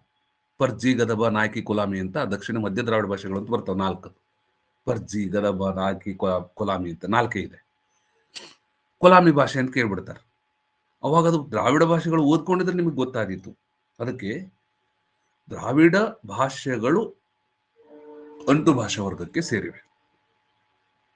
ವಿಚಿತ್ರ ಐತಿ ನೋಡ್ರಿ, ಇದು ಕ್ವಶನ್ ಆಗ್ತದ. ನಾನು ಏನ್ ಹಾಕಿನಿ ಎಲ್ಲವೂ ಬಹಳ ಇಂಪಾರ್ಟೆಂಟ್ ಇದೆ. ಇದು ಏನ್ ನೋಡ್ರಿ, ಇಂಡೋ ಯುರೋಪಿಯನ್ ಭಾಷೆಗಳು ಮೊದಲು ಅಂತರ್ಗತ ಇದ್ದವು ನೋಡ್ರಿ, ಮೊದಲು ಐಸೋಲೇಟಿವ್ ಇದ್ದು, ಆಮೇಲೆ ಅಂಟು ಭಾಷೆಗಳಾಗಿ ಬೆಳೆದು. ವಿಚಿತ್ರದ ಇದು, ಹೌದಾ? ಇವು ಎಲ್ಲಿದ್ದು ಅಲ್ಲೇ ಇದ್ದಾವ. ದ್ರಾವಿಡ ಭಾಷೆಗಳು ಅಂಟೆ ಅವು. ಇಂಡೋ ಯುರೋಪ್ ನೋಡ್ರಿ, ಚೈನಿ ಭಾಷೆ ಅದು ಐಸೋಲೇಟಿವ್ ಅಷ್ಟೇ, ಅದು ಎಲ್ಲೂ ಚೇಂಜ್ ಆಗ್ಲಿಲ್ಲ. ಇಂಡೋ ಯುರೋಪಿಯನ್ ಭಾಷೆಗಳು ಮಾತ್ರ ಮೊದಲು ಐಸೋಲೇಟಿವ್ ಗುಂಪಿಗೆ ಸೇರಿದ್ದು, ಆಮೇಲೆ ಇಲ್ಲಿಗೆ ಬಂದ್ಬಿಟ್ಟು ನಮ್ಮ ಕಡೆ ಅಂಟು ಭಾಷಾ ವರ್ಗಕ್ಕೆ, ಹೌದಾ, ಅಗ್ಲೂಟಿನೇಟಿವ್ ಭಾಷೆಗೆ ಬಂದಿದ್ದು. ಈ ತರ ಕ್ವಶನ್ ಆಗ್ತಾವ, ತಿಳ್ಕೊಳ್ಳಿ. ಇನ್ನೊಂದು ಪಾಯಿಂಟ್ ಹೇಳಿದ್ರು, ಅಂತರ್ಗತವಾದ ಇನ್ಫ್ಲೆಕ್ಷನಲ್ ಭಾಷೆಗಳು ಅಂತ 3ನೇ ಪಾಯಿಂಟ್ ಅನ್ನ ಅವನು ವರ್ಗೀಕರಣ ಮಾಡೋದು, ಹೌದಾ? ಇಂಥ ಭಿನ್ನ ಅಂಶಗಳು ಯಾವುದೇ ಮೂರ್ತ ಅರ್ಥವನ್ನು ಪಡೆದಿಲ್ಲ, ಆದ್ರೆ ಅವುಗಳಲ್ಲಿ ಮೂಲಭೂತವಾದ ಪ್ರಗತಿ ಬೆಳವಣಿಗೆಯ ತತ್ವ ಇದೆ. ಇದನ್ನ ಅವರು ಕ್ಲಿಯರ್ ಹೇಳಿಲ್ಲ, ಬಟ್ ನಾ ಹೇಳ್ತಾ ಇದ್ದೀನಿ, ಕೇಳ್ರಿ. ಅಂತರ್ಗತ ಎಂದರೆ ವಿಭಕ್ತಿ ಪ್ರತ್ಯಯಗಳನ್ನು ಕಂಪ್ಲೀಟ್ ಆಗಿ ತನ್ನ ಒಡಲಲ್ಲಿ ಅಡಗಿಸಿಕೊಂಡ ಭಾಷೆಗಳು, ಹೌದಾ? ಹೀಗೆ ತಿಳ್ಕೋಬೇಕು, ಹೌದಾ? ಇದೇನಾಯ್ತು ನೋಡ್ರಿ, ಭಾಷೆಯ 3 ರೀತಿ ವರ್ಗೀಕರಣ. ದ್ವಿಭಾಷಿಕ ಅಲ್ಲ, ಇವನು ತ್ರಿಭಾಷಿಕ ವರ್ಗೀಕರಣ ಮಾಡ್ತಾನೆ, ಹೌದಾ? ವರ್ಗೀಕರಣ ಪಿತಾಮಹ ಇವನ್ ತ್ರಿಭಾಷಿಕ. ಎಂತವ? August V ಸ್ಲೆಗಲ್. ಮ್ಯಾಲೆವ ಯಾರು? ಫ್ರೆಡರಿಕ್ ವಿ ಸ್ಲೆಗಲ್, ಹೌದಾ? ಅವನು ದ್ವಿಭಾಷಿಕ ವರ್ಗೀಕರಣ, ಇವನು ತ್ರಿಭಾಷಿಕ ವರ್ಗೀಕರಣ ಮಾಡಿದ. ಆಮೇಲೆ ಮುಂದೆ 34ನೇ ಕ್ವಶನ್ ಬಂದಿವಿ ನಾವು. ಸ್ಲೆಗಲ್ನ ವರ್ಗೀಕರಣವನ್ನ ಹಂಬೋಲ್ಟ್ 1836 ನೋಡ್ರಿ, 1836 ಅದನ್ನು ಸ್ವೀಕರಿಸಿ ಇನ್ನೊಂದು ಸ್ವಲ್ಪ ಸೇರಿಸಿದ, ಹೌದಾ? ಅವನು 4ನೇ ವರ್ಗವನ್ನು ಸೇರಿಸ್ತಾನ, 4ನೇ ವರ್ಗವನ್ನು ಸೇರಿಸುತ್ತಾನೆ. ಅದು ಯಾವ್ದದು? ಇನ್ಕಾರ್ಪೋರ್ಟಿಂಗ್, ಸಮಾವಿಷ್ಟ ಅಂತ ಕರೀತಾರೆ ನೋಡ್ರಿ. ಅದಕ್ಕೆ 5 ಟೈಪ್ ಬರ್ತಾವ ಅಂತ ಹೇಳಿದೆ ನಾನು. ಐಸೋಲೇಟಿವ್, ಅಗ್ಲೂಟಿನೇಟಿವ್, ಹೌದಾ, ಇನ್ಫ್ಲೆಕ್ಷನಲ್, ಪಾಲಿಸಿಂಥೆಟಿಕ್ ಮತ್ತು ಇನ್ಕಾರ್ಪೋರ್ಟಿಂಗ್ ಅಂತ 5 ಟೈಪ್ ಬರ್ತಾವ. 4ನೇ ವರ್ಗ ಸೇರಿಸಿದವನು ಯಾರು? ಸ್ಲೆಗಲ್ನ ವರ್ಗೀಕರಣವನ್ನು ಹಂಬೋಲ್ಟ್ ಸೇರಿಸ್ತಾನೆ 1836. ಅವರೆಲ್ಲ 1818 ಮುಂಚೆ ಹೋಗ್ಬಿಟ್ರು ಅವರೆಲ್ಲ ಮಾಡಿ. ಹಂಬೋಲ್ಟ್ ಏನ್ ಮಾಡ್ದ, 1836 ಇನ್ನೊಂದು ಸೇರಿಸಿದ ಆ ಗುಂಪಿಗೆ, ಅದಕ್ಕೆ ಇನ್ಕಾರ್ಪೋರ್ಟಿಂಗ್ ಅಂತ ಕರೀತಾರೆ, ಹೌದಾ? ಇದಕ್ಕೆ ಎಕ್ಸಾಂಪಲ್ ಅಂದ್ರ ಅಮೇರಿಕನ್ ಇಂಡಿಯನ್ ಭಾಷಾ ವರ್ಗ. ಮತ್ತೆ ಇದೇನಿರ್ತದ ನೋಡ್ರಿ, ಕ್ವಶನ್ ಹಿಂಗ್ ಕೇಳ್ತಾರ, ಇದನ್ನ ಈ ತರ ಹೈಲೈಟ್ ಮಾಡೋಣ. ಅಮೇರಿಕನ್ ಇಂಡಿಯನ್ ಭಾಷೆಗಳಲ್ಲಿ ಕಂಡುಬರುವ ಒಂದೇ ಶಬ್ದದಲ್ಲಿ ಕರ್ಮ ಹಾಗೂ ಕ್ರಿಯಾಪದಗಳು ಎರಡೂ ಕೂಡಿ ಅತಿ ಸಂಕೀರ್ಣ ಶಬ್ದ ಮಾದರಿ ಆಗ್ತದೆ, ಹೌದಾ? ವಿಚಿತ್ರ ಐತಿದು. ಚೈನೀಸ್ ಭಾಷೆ ಬರೀ ಕ್ರಿಯಾಪದಗಳನ್ನು ಒಳಗೊಂಡಿರುವ ಭಾಷೆ, ಐಸೋಲೇಟಿವ್. ದ್ರಾವಿಡಿಯನ್ ಭಾಷೆಗಳು ಎಲ್ಲ ಪದಗಳನ್ನು ಒಡೆದು ತೋರಿಸುವ ಭಾಷೆಗಳು, ಹಾಗಾಗಿ ಅಗ್ಲೂಟಿನೇಟಿವ್, ಹೌದಾ? 3ನೇದು ಇನ್ಫ್ಲೆಕ್ಷನಲ್ ಅಂತ ಬಂತು, ಪ್ರತ್ಯಯಗಳನ್ನ ತನ್ನ ಹೊಟ್ಟೆಗೆ ಹಾಕೊಂಡ್ಬಿಡ್ತು. ಪ್ರತ್ಯಯಗಳಿವೆ ಅದರಲ್ಲಿ, ಬಿಡಿಸಿ ತೋರಿಸೋದಕ್ಕೆ ಬರೋದಿಲ್ಲ, ಇನ್ಫ್ಲೆಕ್ಷನಲ್ ಆಯ್ತು. ಇನ್ಕಾರ್ಪೊರೇಟಿಂಗ್ ಒಂದು ಸ್ಪೆಷಾಲಿಟಿ ಏನಂದ್ರ, ಇದು ಕರ್ಮ ಮತ್ತು ಕ್ರಿಯಾಪದಗಳು ಎರಡನ್ನೂ ಸೇರಿಸ್ಕೊಂಡಿರ್ತದೆ. ವಿಚಿತ್ರ ಐತಿ. ಇದು ಕರ್ಮ ಸೇರಿಸ್ಕೊಂಡಿದೆ, ಕರ್ತೃ ಅಲ್ಲ ಇದು. ಈ ಪದಗಳು ಕರ್ಮ ಮತ್ತು ಕ್ರಿಯಾಪದಗಳು ಎರಡೂ ಕೂಡಿ ಉಚ್ಚರಿಸಲ್ಪಡುವ ಪದಗಳು, ಇನ್ಕಾರ್ಪೊರೇಟಿಂಗ್. ಹೌದಾ? ಹಂಬೋಲ್ಟ್ ಈ ಪ್ರಾರೂಪ ವರ್ಗೀಕರಣದ ಮೂಲಕ ಯಾವುದೇ ಐತಿಹಾಸಿಕ ಅನುಮಾನ ಮಾಡುವುದನ್ನು ವಿರೋಧಿಸುತ್ತಾರೆ. ಇದು ಇರಲಿ, ಇದೇನಂತ ಹೈ ಪಾಯಿಂಟ್ ಅಲ್ಲ. ಅಂತರ್ಗತ ಭಾಷೆಗಳನ್ನ ಅತಿ ಹೆಚ್ಚು ಮೆಚ್ಚಿಕೊಳ್ತಾನ. ವಿಚಿತ್ರ ಐತಿ. ಇವ ಲೈಕ್ ಮಾಡೋದು ಯಾವುದು ನೋಡ್ರಿ, ಇನ್ಫ್ಲೆಕ್ಷನಲ್ ಭಾಷೆಗಳನ್ನು. ವಿಚಿತ್ರ ಐತಿ. ಹಂಬೋಲ್ಟ್ಗೆ ಅವು ಬಹಳ ಲೈಕ್ ಆಗ್ತಾವ. ಹೇಳಿದ್ದು ಇನ್ಕಾರ್ಪೊರೇಟಿಂಗ್, ಬಟ್ ಇವನಿಗೆ ಬಹಳ ಇಷ್ಟವಾದ ಭಾಷೆ ಇನ್ಫ್ಲೆಕ್ಷನಲ್. ನೋಡ್ರಿ ಹೆಂಗದ. ಹೌದಾ? ಸಂಸ್ಕೃತ ತರ ಇರುವಂತ ಭಾಷೆಗಳನ್ನ ಒಪ್ಪಿಕೊಳ್ತಾನ. ಮಾಡಿದ್ದು ಇನ್ಕಾರ್ಪೊರೇಟಿಂಗ್ ಅನ್ನುವಂಥ ಪದಗಳನ್ನು. ಇನ್ಕಾರ್ಪೊರೇಟಿಂಗ್ ಪದಗಳಲ್ಲಿ ಕರ್ಮ ಪದಗಳು ಮತ್ತು ಕ್ರಿಯಾಪದಗಳು ಎರಡು ಕೂಡ ಸೇರಿ ಬಳಸಲ್ಪಡುತ್ತವೆ. ಈ ತರ ವಿಂಗಡಣೆ 4ನೇದನ್ನು ಸೇರಿಸಿದವನು ಹಂಬೋಲ್ಟ್. ಈಗಾಗಲೇ 3 ಇದ್ದು ಅದಕ್ಕೆ 4 ಸೇರಿಸಲ್ಪಡುತ್ತೆ. ಇಲ್ಲಿ ಕ್ವಶನ್ ಇನ್ನೊಂದು ಏನಂದ್ರೆ, ಪ್ರಾರೂಪ ವರ್ಗೀಕರಣಕ್ಕೆ 4ನೇ ಭಾಷೆ ಸೇರಿಸಲ್ಪಟ್ಟ ಕಾಲ. ಹೌದಾ? ಅವಾಗ 1836 ಬರಿಬೇಕು. ಇನ್ನೂ ಒಂದು ಕ್ವಶನ್ ಆಗ್ತದೆ ಇಲ್ಲಿ. ಪ್ರಾರೂಪ ವರ್ಗೀಕರಣದ ಭಾಷೆಗಳನ್ನು ಕಾಲಾನುಕ್ರಮದಲ್ಲಿ ಬರೆಯಿರಿ ಕೇಳ್ತಾನೆ. ಅವಾಗ ಫಸ್ಟ್ ಬರೋದು ಐಸೋಲೇಟಿವ್, ಎರಡನೇದು ಅಗ್ಲೂಟಿನೇಟಿವ್. ನೋಡ್ರಿ, ನಾವು 2ನೇ ಗುಂಪಿನಲ್ಲಿ ಇದ್ದೀವಿ ನಾವು, ದ್ರಾವಿಡಿಯನ್ಸ್. 3ನೇದು ಇನ್ಫ್ಲೆಕ್ಷನಲ್, ಅಂದ್ರೆ ಇನ್ಫ್ಲೆಕ್ಷನಲ್ ಅಂತರ್ಗಮಕ ಅಂತ ಕರೀತಾರೆ 3ನೇದು. ಹೌದಾ? 4ನೇದು ಇನ್ಕಾರ್ಪೊರೇಟಿಂಗ್. 5ನೇದು ಬರ್ತದೆ, ಅದು ಪಾಲಿಸಿಂಥೆಟಿಕ್ ಅಂತ ಬರ್ತದೆ, ಮುಂದೆ ಬರ್ತೈತೆ ಭಾಷೆ. ಇವುಗಳ ಅನುಕ್ರಮವಾಗಿ ಬರೀಬೇಕು. ಮುಂದೆ ಇನ್ನೊಂಥರ ಕ್ವಶನ್ ಆಗ್ತದೆ ಇಲ್ಲಿ. ಭಾಷೆಯನ್ನು ಪ್ರಾರೂಪ ಪದ್ಧತಿಯ ಮೂಲಕ ವರ್ಗೀಕರಿಸಿದವರನ್ನ ಕಾಲಾನುಕ್ರಮದಲ್ಲಿ ಬರೀರಿ ಕೇಳ್ತಾನೆ. ಅವಾಗ ಇಬ್ರು ಶ್ಲೆಗಲ್ ಬಂದ್ರು. 1ನೇ ಶ್ಲೆಗಲ್, 2ನೇ ಶ್ಲೆಗಲ್. ಹೌದಾ? 3ನೇದು ಹಂಬೋಲ್ಟ್, 4ನೇದು ಯಾರು ಮಾಡ್ಯಾರ ನೋಡೋಣ. ಹೌದಾ? ಅಂದ್ರೆ ವ್ಯಕ್ತಿಗಳು ಬಂದಾಗ ಒಬ್ಬನು 2 ಮಾಡ್ತಾನಲ್ಲ, ಇನ್ನೊಬ್ಬ ಅದಕ್ಕೊಂದು ಸೇರಿಸಿದ. ಇಲ್ಲೊಂದು ಪ್ರಶ್ನೆ ಬರ್ತದ. ಮತ್ತೆ ವಿ ಶ್ಲೆಗಲ್ 3ನೇದು ಮಾಡಿದ್ನಲ್ಲ, ಏನ್ ಸೇರಿಸಿದ ಅವನು ನೋಡ್ರಿ. ಹೌದಾ? ಇವ ಏನ್ ಮಾಡಿದ ನೋಡ್ರಿ, ಅಫಿಕ್ಸ್ ಪ್ರತ್ಯಯಗಳ ಭಾಷೆಗಳು ಇನ್ಫ್ಲೆಕ್ಷನಲ್ ಅಂತ ಸೇರಿದ. ಅವು 2 ಮಾಡಿದ್ದ. ಇವನ್ ಏನ್ ಮಾಡ್ದ, ಬರೀ ಅಂದ್ರೆ ಅದೇ ಏನು ಅಗ್ಲೂಟಿನೇಟಿವ್ ಮಾಡ್ದ, ಐಸೋಲೇಟಿವ್ ಮಾಡ್ದ, ಇನ್ನೊಂದು ಏನ್ ಮಾಡ್ದ ಅವನು ಇನ್ಫ್ಲೆಕ್ಷನಲ್, ಮೂರನೇ ಅಂತರ್ಗತ ಭಾಷೆಗಳು ಅಂತ 3ನೇದು ಕೂಡ ಅದಕ್ಕೆ ಸೇರಿಸ್ಕೊಂಡಿದ್ದ. ನೋಡ್ರಿ ಹೆಂಗದ. ಇವ ಸೇರಿಸಿದ್ದು ಅಂತರ್ಗತ ಭಾಷೆಗಳನ್ನು. ಯಾರು? 2ನೇ ಶ್ಲೆಗಲ್ ಅಂತರ್ಗತ ಭಾಷೆಗಳನ್ನು ಸೇರಿಸಿದ. ಮತ್ತೆ ಹಂಬೋಲ್ಟ್ ಏನ್ ಮಾಡ್ದ, 4ನೇ ಸೇರಿಸಿದ. ಇದನ್ನು ಹೀಗೂ ಕೇಳಬಹುದು. ಶ್ಲೆಗಲ್ ನಂಬರ್ 2 ಏನಿದ್ನಲ್ಲ, ಅವ ಸೇರಿಸಿದ್ದ ಯಾವುದು ಪ್ರಾರೂಪ ವರ್ಗೀಕರಣಕ್ಕೆ? ಅಂತರ್ಗತ ಭಾಷೆಗಳನ್ನು. ಹಂಬೋಲ್ಟ್ ಸೇರಿಸಿದ್ದ ಯಾವುದು? ಇನ್ಕಾರ್ಪೊರೇಟಿಂಗ್, ಸಮಾವಿಷ್ಟ ಭಾಷೆಗಳನ್ನ. ಹೌದಾ? ಹಿಂಗೆ ಇವೆಲ್ಲ ಗೊತ್ತಿರ್ಬೇಕು. ಹೌದಾ? ಇನ್ನು 5ನೇದು ಒಂದು ಬರ್ತದ, ಅದನ್ನ ಯಾಕೆ ನಾನು ಹಾಕಿಲ್ಲ, ಫಸ್ಟ್ ಮೋಸ್ಟ್ಲಿ ಇರ್ತದೆ, ಮುಂದೆ ಕ್ವಶನ್ ಇರ್ತದೆ. ಅದಕ್ಕೇನಂತಾರ, ಪಾಲಿಸಿಂಥೆಟಿಕ್ ಅಂತ ಕರೀತಾರ. ಹೌದಾ? ಅದನ್ನು ಕೂಡ ನೆಕ್ಸ್ಟ್ ನೋಡೋಣ. ಅದಕ್ಕೆ ಇನ್ನೊಂದ್ಸಲ ಬಂದಾಗ ಬರ್ತದ. ಅದು 5ನೇದು, ಅದು ಅಂತ ತಿಳ್ಕೊರಿ. ನೆಕ್ಸ್ಟ್ ಬರೋದು ಇಡಿ ವ್ಯಕ್ತಿ ಭಾಷೆ. ನಾವ್ ಈಗಾಗಲೇ ಚರ್ಚೆ ಮಾಡಿವಿ, ಆದ್ರೂ ಕೂಡ ಇಲ್ಲಿ ಬಹಳ ಚಂದ ತಿಳ್ಕೊರಿ. ವ್ಯಕ್ತಿ ಭಾಷೆ ಭಾಷೆಯ ಪ್ರಾರಂಭದ ಹಂತ ಇದು. ವ್ಯಕ್ತಿ ಭಾಷೆ ಒಂದು ಭಾಷೆಯ ಪ್ರಾರಂಭ ಹಂತ. ಒಂದು ಕಾಲದ ಒಬ್ಬ ವ್ಯಕ್ತಿಯ ವಾರ್ಷಿಕ ರೂಢಿಗಳ ಒಟ್ಟು ಮೊತ್ತ. ನೋಡ್ರಿ, ವ್ಯಕ್ತಿ ಭಾಷೆಯ ಡೆಫಿನೇಷನ್. ಹೌದಾ? ಒಂದು ಕಾಲದ ಒಬ್ಬ ವ್ಯಕ್ತಿಯ ವಾರ್ಷಿಕ ರೂಢಿಗಳ ಮೊತ್ತ, ಒಟ್ಟು ಮೊತ್ತ. ಒಂದು ವರ್ಷದ ತರ ಏನ್ ಮಾತಾಡ. ಒಂದು ವಿಶಿಷ್ಟ ಕಾಲದಲ್ಲಿ ಬಳಸುವ ಭಾಷೆ ಹೀಗೂ ಹೇಳ್ಬಹುದು. ನೋಡ್ರಿ, ಇದು ಒಂದು ಟೈಪ್ ಬೇರೆ. ಹೌದಾ? ಇದನ್ನು ಆಗ್ಬಹುದು. ಒಂದು ಕಾಲದಲ್ಲಿ ಬಳಸುವ ಭಾಷೆ, ಭಿನ್ನ ಭಿನ್ನ ಕಾಲದಲ್ಲಿ ಒಬ್ಬ ವ್ಯಕ್ತಿ ಬಳಸುವ ಭಾಷೆ. ನೋಡ್ರಿ, ನಾನು ಮಾಡಿದ್ ನೋಟ್ಸ್ ಇದು. ಹೌದಾ? ಭಿನ್ನ ಭಿನ್ನ ಕಾಲಗಳಲ್ಲಿ ಒಬ್ಬ ವ್ಯಕ್ತಿ ಬಳಸುವ ಭಾಷೆ, ಇದು ಕೂಡ ವ್ಯಕ್ತಿ ಭಾಷೆ. ಯಾಕೆ ಹಾಕಿದೆ ಅಂತ ಈಗ ತಿಳಿದ್ ನನಗೆ.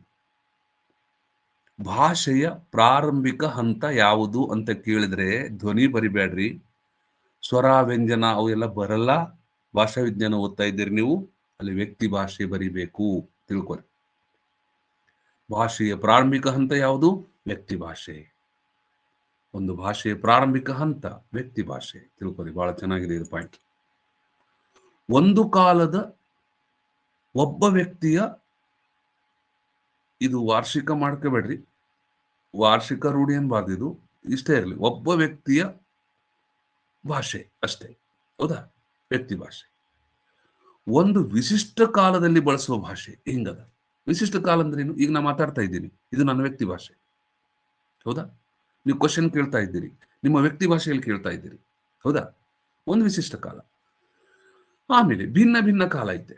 ನಾನು ಈಗ ಪಾಠ ಮಾಡ್ತಾ ಇದ್ದೀನಿ, ನನ್ನೊಂದು ಭಾಷೆ ಬೇರೆ. ನಾ ಪಾಠ ಮುಗಿದ ತಕ್ಷಣ ನನ್ನ ಮಕ್ಕಳ ಜೊತೆ ಮಾತಾಡ್ತೀನಿ, ಅವಾಗ ನನ್ನ ಭಾಷೆ ಬೇರೆ. ನನ್ನ ಹೆಂಡತಿ ಜೊತೆ ಮಾತಾಡ್ತೀನಿ, ನನ್ನ ಕಾಲ ಬೇರೆ. ಹೌದಾ? ಅಂದ್ರ ಕಾಲ ಬೇರೆ ಬೇರೆ ಇದೆ. ಭಿನ್ನ ಕಾಲದಲ್ಲಿ ಒಬ್ಬ ವ್ಯಕ್ತಿ ಬಳಸಿದ್ರು ಕೂಡ ವ್ಯಕ್ತಿ ಭಾಷೆನೆ. ನೋಡ್ರಿ, ವ್ಯಕ್ತಿ ಭಾಷೆ ಒಂದೇ ಕಾಲ ಅಂತಲ್ಲ, ಇಡೀ ಒಂದು ವರ್ಷ ಬಳಸಿದ್ದೆಲ್ಲ ವ್ಯಕ್ತಿ ಭಾಷೆಗಳ ಮೊತ್ತ. ಹೌದಾ? ಹಾಗೆ ಬಳಸುವಂತ ವ್ಯಕ್ತಿ ಒಬ್ಬನಿರ್ತಾನೆ. ಬೇರೆ ಬೇರೆ ಸಂದರ್ಭಗಳಲ್ಲಿ ಅವನು ಬಳಸುವ ಟೋನ್ ಬೇರೆ ಬೇರೆ ಇರ್ತದೆ. ಹೌದಾ? ಭಿನ್ನ ವ್ಯಕ್ತಿ ಭಾಷೆಗಳು. ನೋಡ್ರಿ, ಇಲ್ಲಿ ಭಿನ್ನ ಆಗ್ಬೇಕು, ನಿನ್ನಾಗಿದೆ ಇದು ಭಿನ್ನ, ಇಲ್ಲ ಹಾಕೊಂಡ್ಬಿಡೋಣ. ಅಂದ್ರೆ ಇಲ್ಲಿ ಭಿನ್ನ ಹಾಕ್ಬಿಡೋಣ, ಇಲ್ಲಿ ಕಂಟ್ರೋಲ್ ವಿ. ಓಕೆ, ಭಿನ್ನ ವ್ಯಕ್ತಿ ಭಾಷೆಗಳಾಗುತ್ತವೆ. ಅಂದ್ರೇನು? ನಾನೇ ಒಬ್ಬ ವ್ಯಕ್ತಿ, ನಾನು ಬೇರೆ ಬೇರೆ ಕಾಲಘಟ್ಟಗಳಲ್ಲಿ ನಾನು ಬೇರೆ ಬೇರೆ ತರ ಮಾತಾಡ್ತೀನಿ. ಮಾರ್ಕೆಟ್ಗೆ ಹೋದ್ರೆ ಒಂದು ಟೈಪ್ ಮಾತಾಡ್ತೀನಿ, ಕ್ಲಾಸ್ನಾಗ ಒಂಥರ, ಸಂಬಂಧಿಕರ ಜೊತೆ ಒಂಥರ, ವಿದ್ಯಾರ್ಥಿಗಳ ಜೊತೆ ಇನ್ನೊಂಥರ, ಫ್ರೆಂಡ್ಸ್ ಜೋಡಿ ಇನ್ನೊಂಥರ, ಗುಡಿಗೆ ಹೋದ್ರೆ ಒಂದು ಟೈಪ್ ಮಾತಾಡ್ತೀನಿ. ನಾನೇ ಮಾತಾಡಿದ ವ್ಯಕ್ತಿ ನಾನು. ವ್ಯಕ್ತಿ ಭಾಷೆ ಹೌದು, ಆದ್ರೆ ಭಿನ್ನ ವ್ಯಕ್ತಿ ಭಾಷೆಗಳು. ಅಂದ್ರೆ ಬೇರೆ ಬೇರೆ ವ್ಯಕ್ತಿಗಳಂತಲ್ಲ, ಒಬ್ಬ ವ್ಯಕ್ತಿ ಹಲವಾರು ಸಂದರ್ಭಗಳಲ್ಲಿ ಹಲವಾರು ತರ ಮಾತಾಡಿದ್ದಾನೆ, ಅದು ವ್ಯಕ್ತಿ ಭಾಷೆನೆ, ಅದರ ಭಿನ್ನ ವ್ಯಕ್ತಿ ಭಾಷೆ. ವ್ಯಕ್ತಿ ಒಬ್ಬನೇ, ಮಾತಾಡುವ ಭಾಷೆಗಳು ಭಿನ್ನ ಭಿನ್ನ, ಮಾತಾಡುವ ಟೋನ್ ಭಿನ್ನ ಭಿನ್ನ. ನೆನ್ಪಿಟ್ಕೋದು, ಬಹಳ ಇಂಪಾರ್ಟೆಂಟ್ ಇದೆ. ಹೌದಾ? ಇವು ನಿಮ್ಗೆ ಗೊತ್ತಿರ್ಬೇಕು. ಮುಂದೆ ಭಾಷೆ ಇದೆಯಲ್ಲ, ಇದು ಬಹಳ ಬಹಳ ಯೂನಿವರ್ಸಲ್ ಆಗಿರತಕ್ಕಂಥ ಡೆಫಿನೇಷನ್. ನೋಡ್ರಿ ಎಷ್ಟು ಸೇರಿದೆ ನೋಟ್ಸ್ ನಲ್ಲಿ. ನೋಟ್ಸ್ ಸುಮ್ಮನೆ ತಿಳಿತದೇನು? ಭಾಷೆ ಅನ್ನೋದೇನಿದೆ ಅದು ವ್ಯಕ್ತಿ ಭಾಷೆಗಳ ಗುಂಪು. ನಾನು ಮಾತಾಡಿದ್ದು, ಹೌದಾ, ಹಂಗೆ ಎಲ್ಲರೂ ಮಾತಾಡಿದ್ದು ಎಲ್ಲಾ ವ್ಯಕ್ತಿ ಭಾಷೆಗಳು ಸೇರಿ ಒಂದು ಭಾಷೆ ಆಗಿದೆ. ವ್ಯಕ್ತಿ ಭಾಷೆ ಜೀವಂತ ಇದೆ, ಭಾಷೆ ಜೀವಂತ ಇಲ್ಲ. ನಾನು ಮಾತಾಡುವಾಗ ಭಾಷೆ ಜೀವಂತ ಇದೆ, ನಾನು ಮಾತಾಡಿದ ಮೇಲೆ ಅದು ಭಾಷೆ ಸತ್ತು ಹೋಗಿದೆ. ಆ ಭಾಷೆ, ವ್ಯಕ್ತಿ ಭಾಷೆ, ಭಾಷೆಗೆ ಸರೆಂಡರ್ ಆಗಿದೆ. ಹೌದಾ? ಅದಕ್ಕೆ ವ್ಯಕ್ತಿ ಭಾಷೆ ಜೀವಂತ. ಒಂದು ಸೈನಿಕ ಇವನು, ಈ ಸೈನಿಕ ಒಬ್ಬ ರಾಜನಿಗೆ ಸರೆಂಡರ್ ಆಗುತ್ತಾನೆ, ಅದು ಭಾಷೆ. ಬಟ್ ಭಾಷೆ ಇಟ್ ಈಸ್ ಡೆಡ್. ವ್ಯಕ್ತಿ ಭಾಷೆ ಇಟ್ ಈಸ್ ಲೈವ್. ಹೌದಾ? ತಿಳ್ಕೊಳ್ಳಿ. ನೆಕ್ಸ್ಟ್, ಪ್ರಭೇದ, ವೆರೈಟಿ. ನೋಡ್ರಿ, ಇದು ಒಂದು ಅದ್ಭುತವಾದ ಪಾಯಿಂಟ್. ನೆಕ್ಸ್ಟ್ ಓದೋದು ವೆರೈಟಿ. ಗುಂಪರ್ಜ್ ಅಂತ ಬರ್ತಾನೆ. ನಾನು ಒಂದ್ಸಲ ಕೇಳಿನಿ ಗುಂಪರ್ಜ್ ಯಾರು ಅಂತ, ಎಲ್ಲೋ ಕ್ವಶನ್ ಕೇಳಿ ನಾನು. ಈ ಗುಂಪರ್ಜ್ ಇವನು ಬಹಳ ಸುಂದರವಾಗಿ ಒಂದು ಮಾತು ಹೇಳ್ತಾನೆ, ವ್ಯಕ್ತಿ ಭಾಷೆ ಮತ್ತು ಉಪಭಾಷೆಗಳ ನಡುವಿನ ಘಟ್ಟ.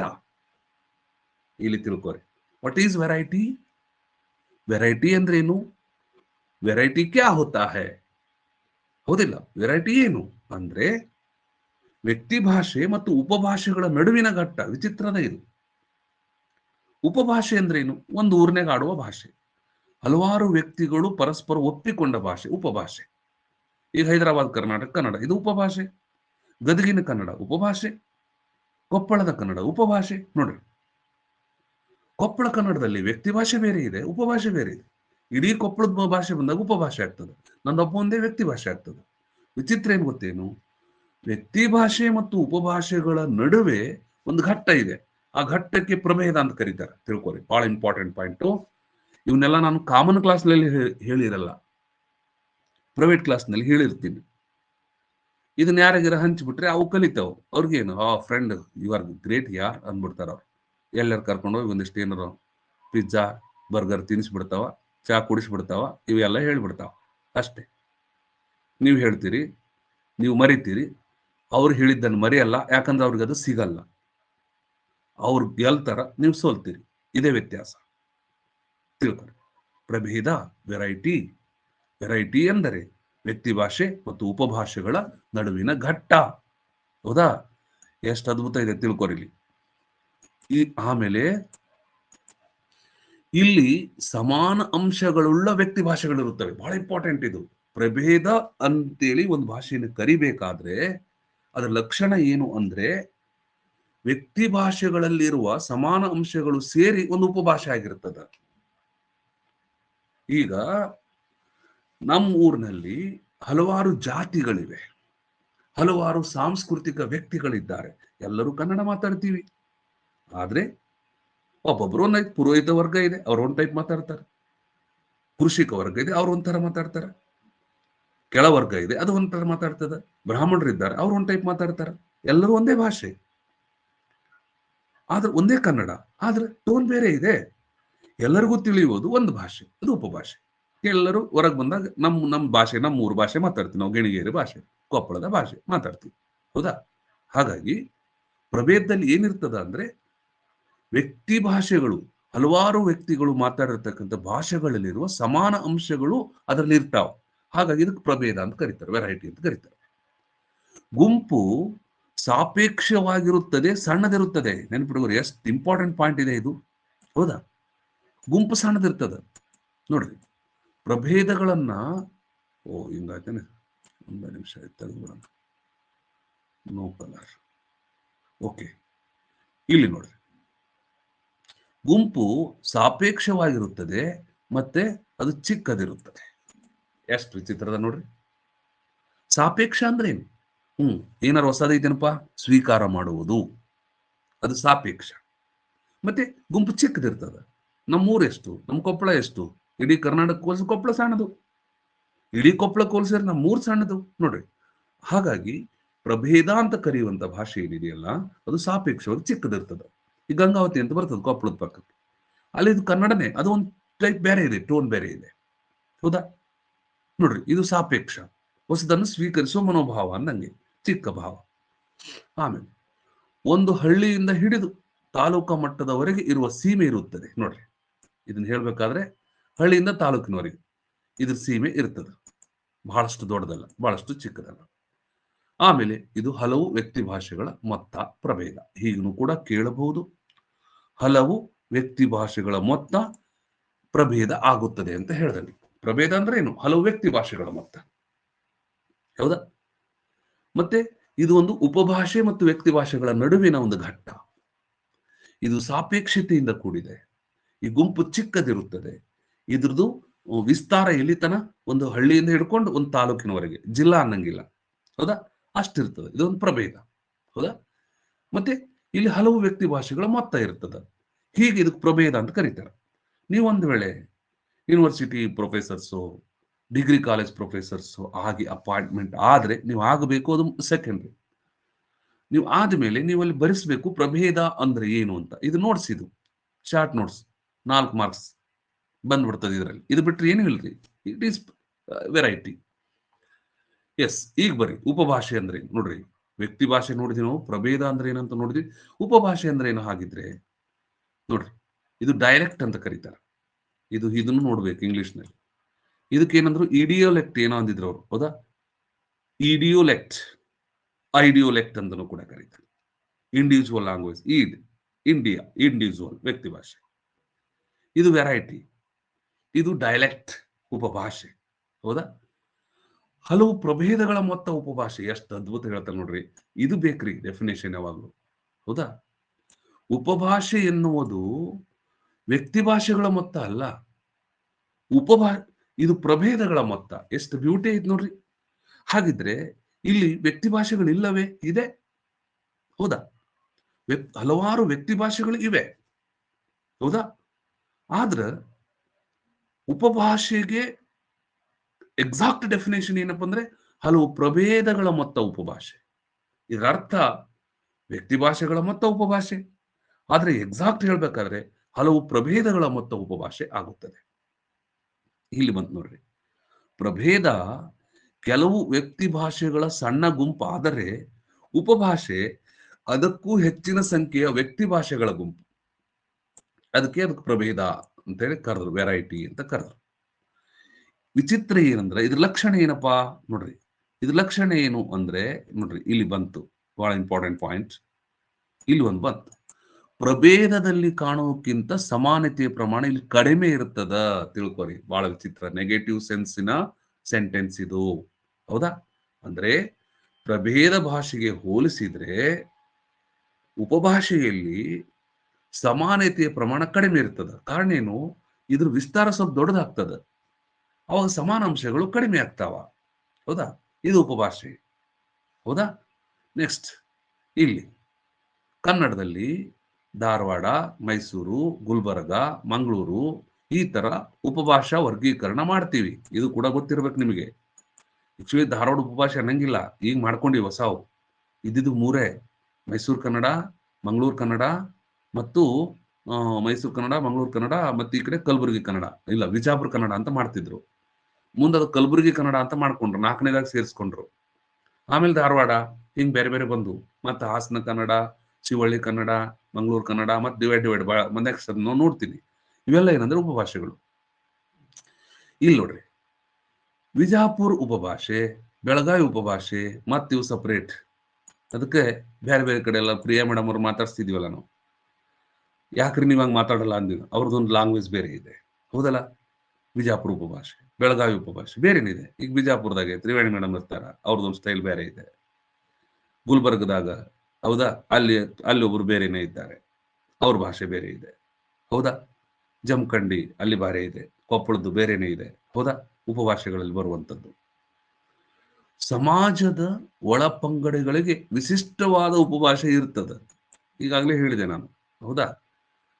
ಆಮೇಲೆ ಆ ಉಪಭಾಷೆಗಳಲ್ಲಿ ಪ್ರಾದೇಶಿಕ ಉಪಭಾಷೆಗಳು ಬೇರೆ, ಸಾಮಾಜಿಕ ಉಪಭಾಷೆಗಳು ಬೇರೆ. ಈಗ ನೀವು ಇದನ್ನ ಆನ್ಸರ್ ಮಾಡಬಹುದು, ಏನ್ ತೊಂದರೆ ಇಲ್ಲ. ಪ್ರಾದೇಶಿಕ ಉಪಭಾಷೆ ಎಂದರೆ ಪ್ರದೇಶವನ್ನು ಪ್ರತಿನಿಧಿಸುತ್ತದೆ. ಮೈಸೂರು ಕನ್ನಡ ಅಂದ್ರೆ ಏನು? ಪ್ರಾದೇಶಿಕ ಉಪಭಾಷೆ. ಮತ್ತೆ ಮಂಗಳೂರು ಕನ್ನಡ ಅಂದ್ರೆ ಏನು? ಅದೊಂದು ಪ್ರದೇಶ ಅಲ್ಲ, ಅದು ಪ್ರಾದೇಶಿಕ ಉಪಭಾಷೆ. ಸಮಾಜ ಅಂದ್ರೆ ಏನು? ಒಂದು ಸಮಾಜ ಇರ್ಬೇಕಲ್ಲ. ಹವ್ಯಕರ ಕನ್ನಡ ಒಂದು ಸಮಾಜವನ್ನು ಹೇಳ್ತದೆ, ಅದೊಂದು ಜಾತಿನೂ ಹೇಳ್ತದೆ. ಸಾಮಾಜಿಕ ಉಪಭಾಷೆ. ಹರಿಜನರ ಕನ್ನಡ, ಹೌದಾ, ಗಿರಿಜನರ ಕನ್ನಡ, ಇವೆಲ್ಲ ಜಾತಿಯೂ ಬರ್ತಾವ, ಸಾಮಾಜಿಕನೂ ಬರ್ತಾವ. ಹೌದಾ? ಈ ರೀತಿ ಏನಂದ್ರೆ ಇವು ಉಪಭಾಷೆಗಳ ಒಂದಿಷ್ಟು ಅಂಶ. ಈಗ ಪುನಃ ಬರ್ತೀನಿ. ಓಕೆ, ಇವತ್ತು ಬಹಳ ಆಗ್ಲಿಲ್ಲ, ಸ್ವಲ್ಪ ಆದ್ರು, ಬಟ್ ಬಹಳಷ್ಟು ವಿಷಯಗಳನ್ನು ನಾವಿಲ್ಲಿ ತಿಳ್ಕೊಂಡ್ವಿ. ಇದ್ರ ಬಗ್ಗೆ ನಿಮ್ಮ ಸಂದೇಹಗಳು ಏನಿದ್ರು ಕೂಡ ಹೇಳಬಹುದು, ಪ್ರಶ್ನೆಗಳನ್ನ ಕೇಳಬಹುದು. ಈಗ ಮಮತಾ ಮೇಡಮ್ ಹ್ಯಾಂಡ್ ರೇಸ್ ಮಾಡಿದ್ದೀರಿ.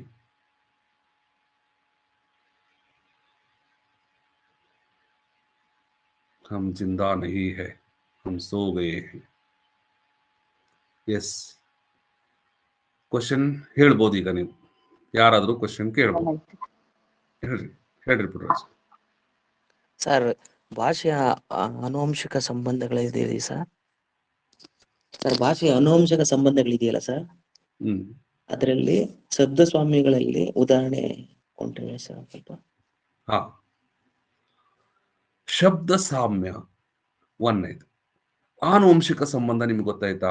ಇದು ಇಂಪಾರ್ಟೆಂಟ್. ಆನುವಂಶಿಕ ಸಂಬಂಧ ಎಂದರೆ ಏನಪ್ಪ? ಒಂದು, ಈಗ ಕನ್ನಡ ಇಂಗ್ಲಿಷ್ ಅಂತ ತಿಳ್ಕೊರಿ. ನಾವು ಆನುವಂಶಿಕವಾಗಿ ಒಂದಲ್ಲ. English is different, Kannada is different. English ಆರ್ಯ ಭಾಷೆ, ಕನ್ನಡ ದ್ರಾವಿಡ ಭಾಷೆ. ಆನುವಂಶಿಕವಾಗಿ ನಾವು ಸಂಬಂಧ ಇಲ್ಲ. ಕನ್ನಡಕ್ಕೆ ಆನುವಂಶಿಕ ಸಂಬಂಧ ಹೊಂದಿರುವ ಭಾಷೆಗಳು ಅಂದ್ರೆ ಎಲ್ಲ ದ್ರಾವಿಡ ಭಾಷೆಗಳು. ಉತ್ತರ ದ್ರಾವಿಡ ಭಾಷೆ, ದಕ್ಷಿಣ ಮಧ್ಯ ದ್ರಾವಿಡ, ಇವೆಲ್ಲ ಆನುವಂಶಿಕ ಸಂಬಂಧ ಹೊಂದಿರೋ. ಈಗ ಕನ್ನಡ ತಮಿಳು ಆನುವಂಶಿಕ ಸಂಬಂಧ ಇದೆ, ಕನ್ನಡ ತೆಲುಗು ಆನುವಂಶಿಕ ಸಂಬಂಧ ಇದೆ, ಕನ್ನಡ ಬ್ರಾಹುಹಿ ಆನುವಂಶಿಕ ಸಂಬಂಧ ಇದೆ. ಅಂದ್ರೇನು ಆನುವಂಶಿಕ ಸಂಬಂಧ? ಅಂದ್ರೇನು? ನಮಗೆ ಪೇರೆಂಟ್ ಒಂದೇ ಇದೆ. ಯಾವುದು? ಮೂಲ ದ್ರಾವಿಡ ಭಾಷೆ ಪೇರೆಂಟ್. ಅದರಿಂದ ಒಡ್ಕೊಂಡು ನಾವೆಲ್ಲ ಮಕ್ಕಳು ಬೇರೆ ಬೇರೆ ಭಾಷೆ. ಹೌದಾ? ಮೂಲ ದ್ರಾವಿಡ ಅನ್ನುವ ತಾಯಿಯ ಮಕ್ಕಳು ಇವೆಲ್ಲ, ಕನ್ನಡ ತಮಿಳು ತೆಲುಗು ಇವೆಲ್ಲ. ಇದು ಆನುವಂಶಿಕ ಸಂಬಂಧ ಒಂದೇದು. ಶಬ್ದ ಸಾಮ್ಯ ಅಂದ್ರೆ ಏನು ಹಾಗಿದ್ರೆ?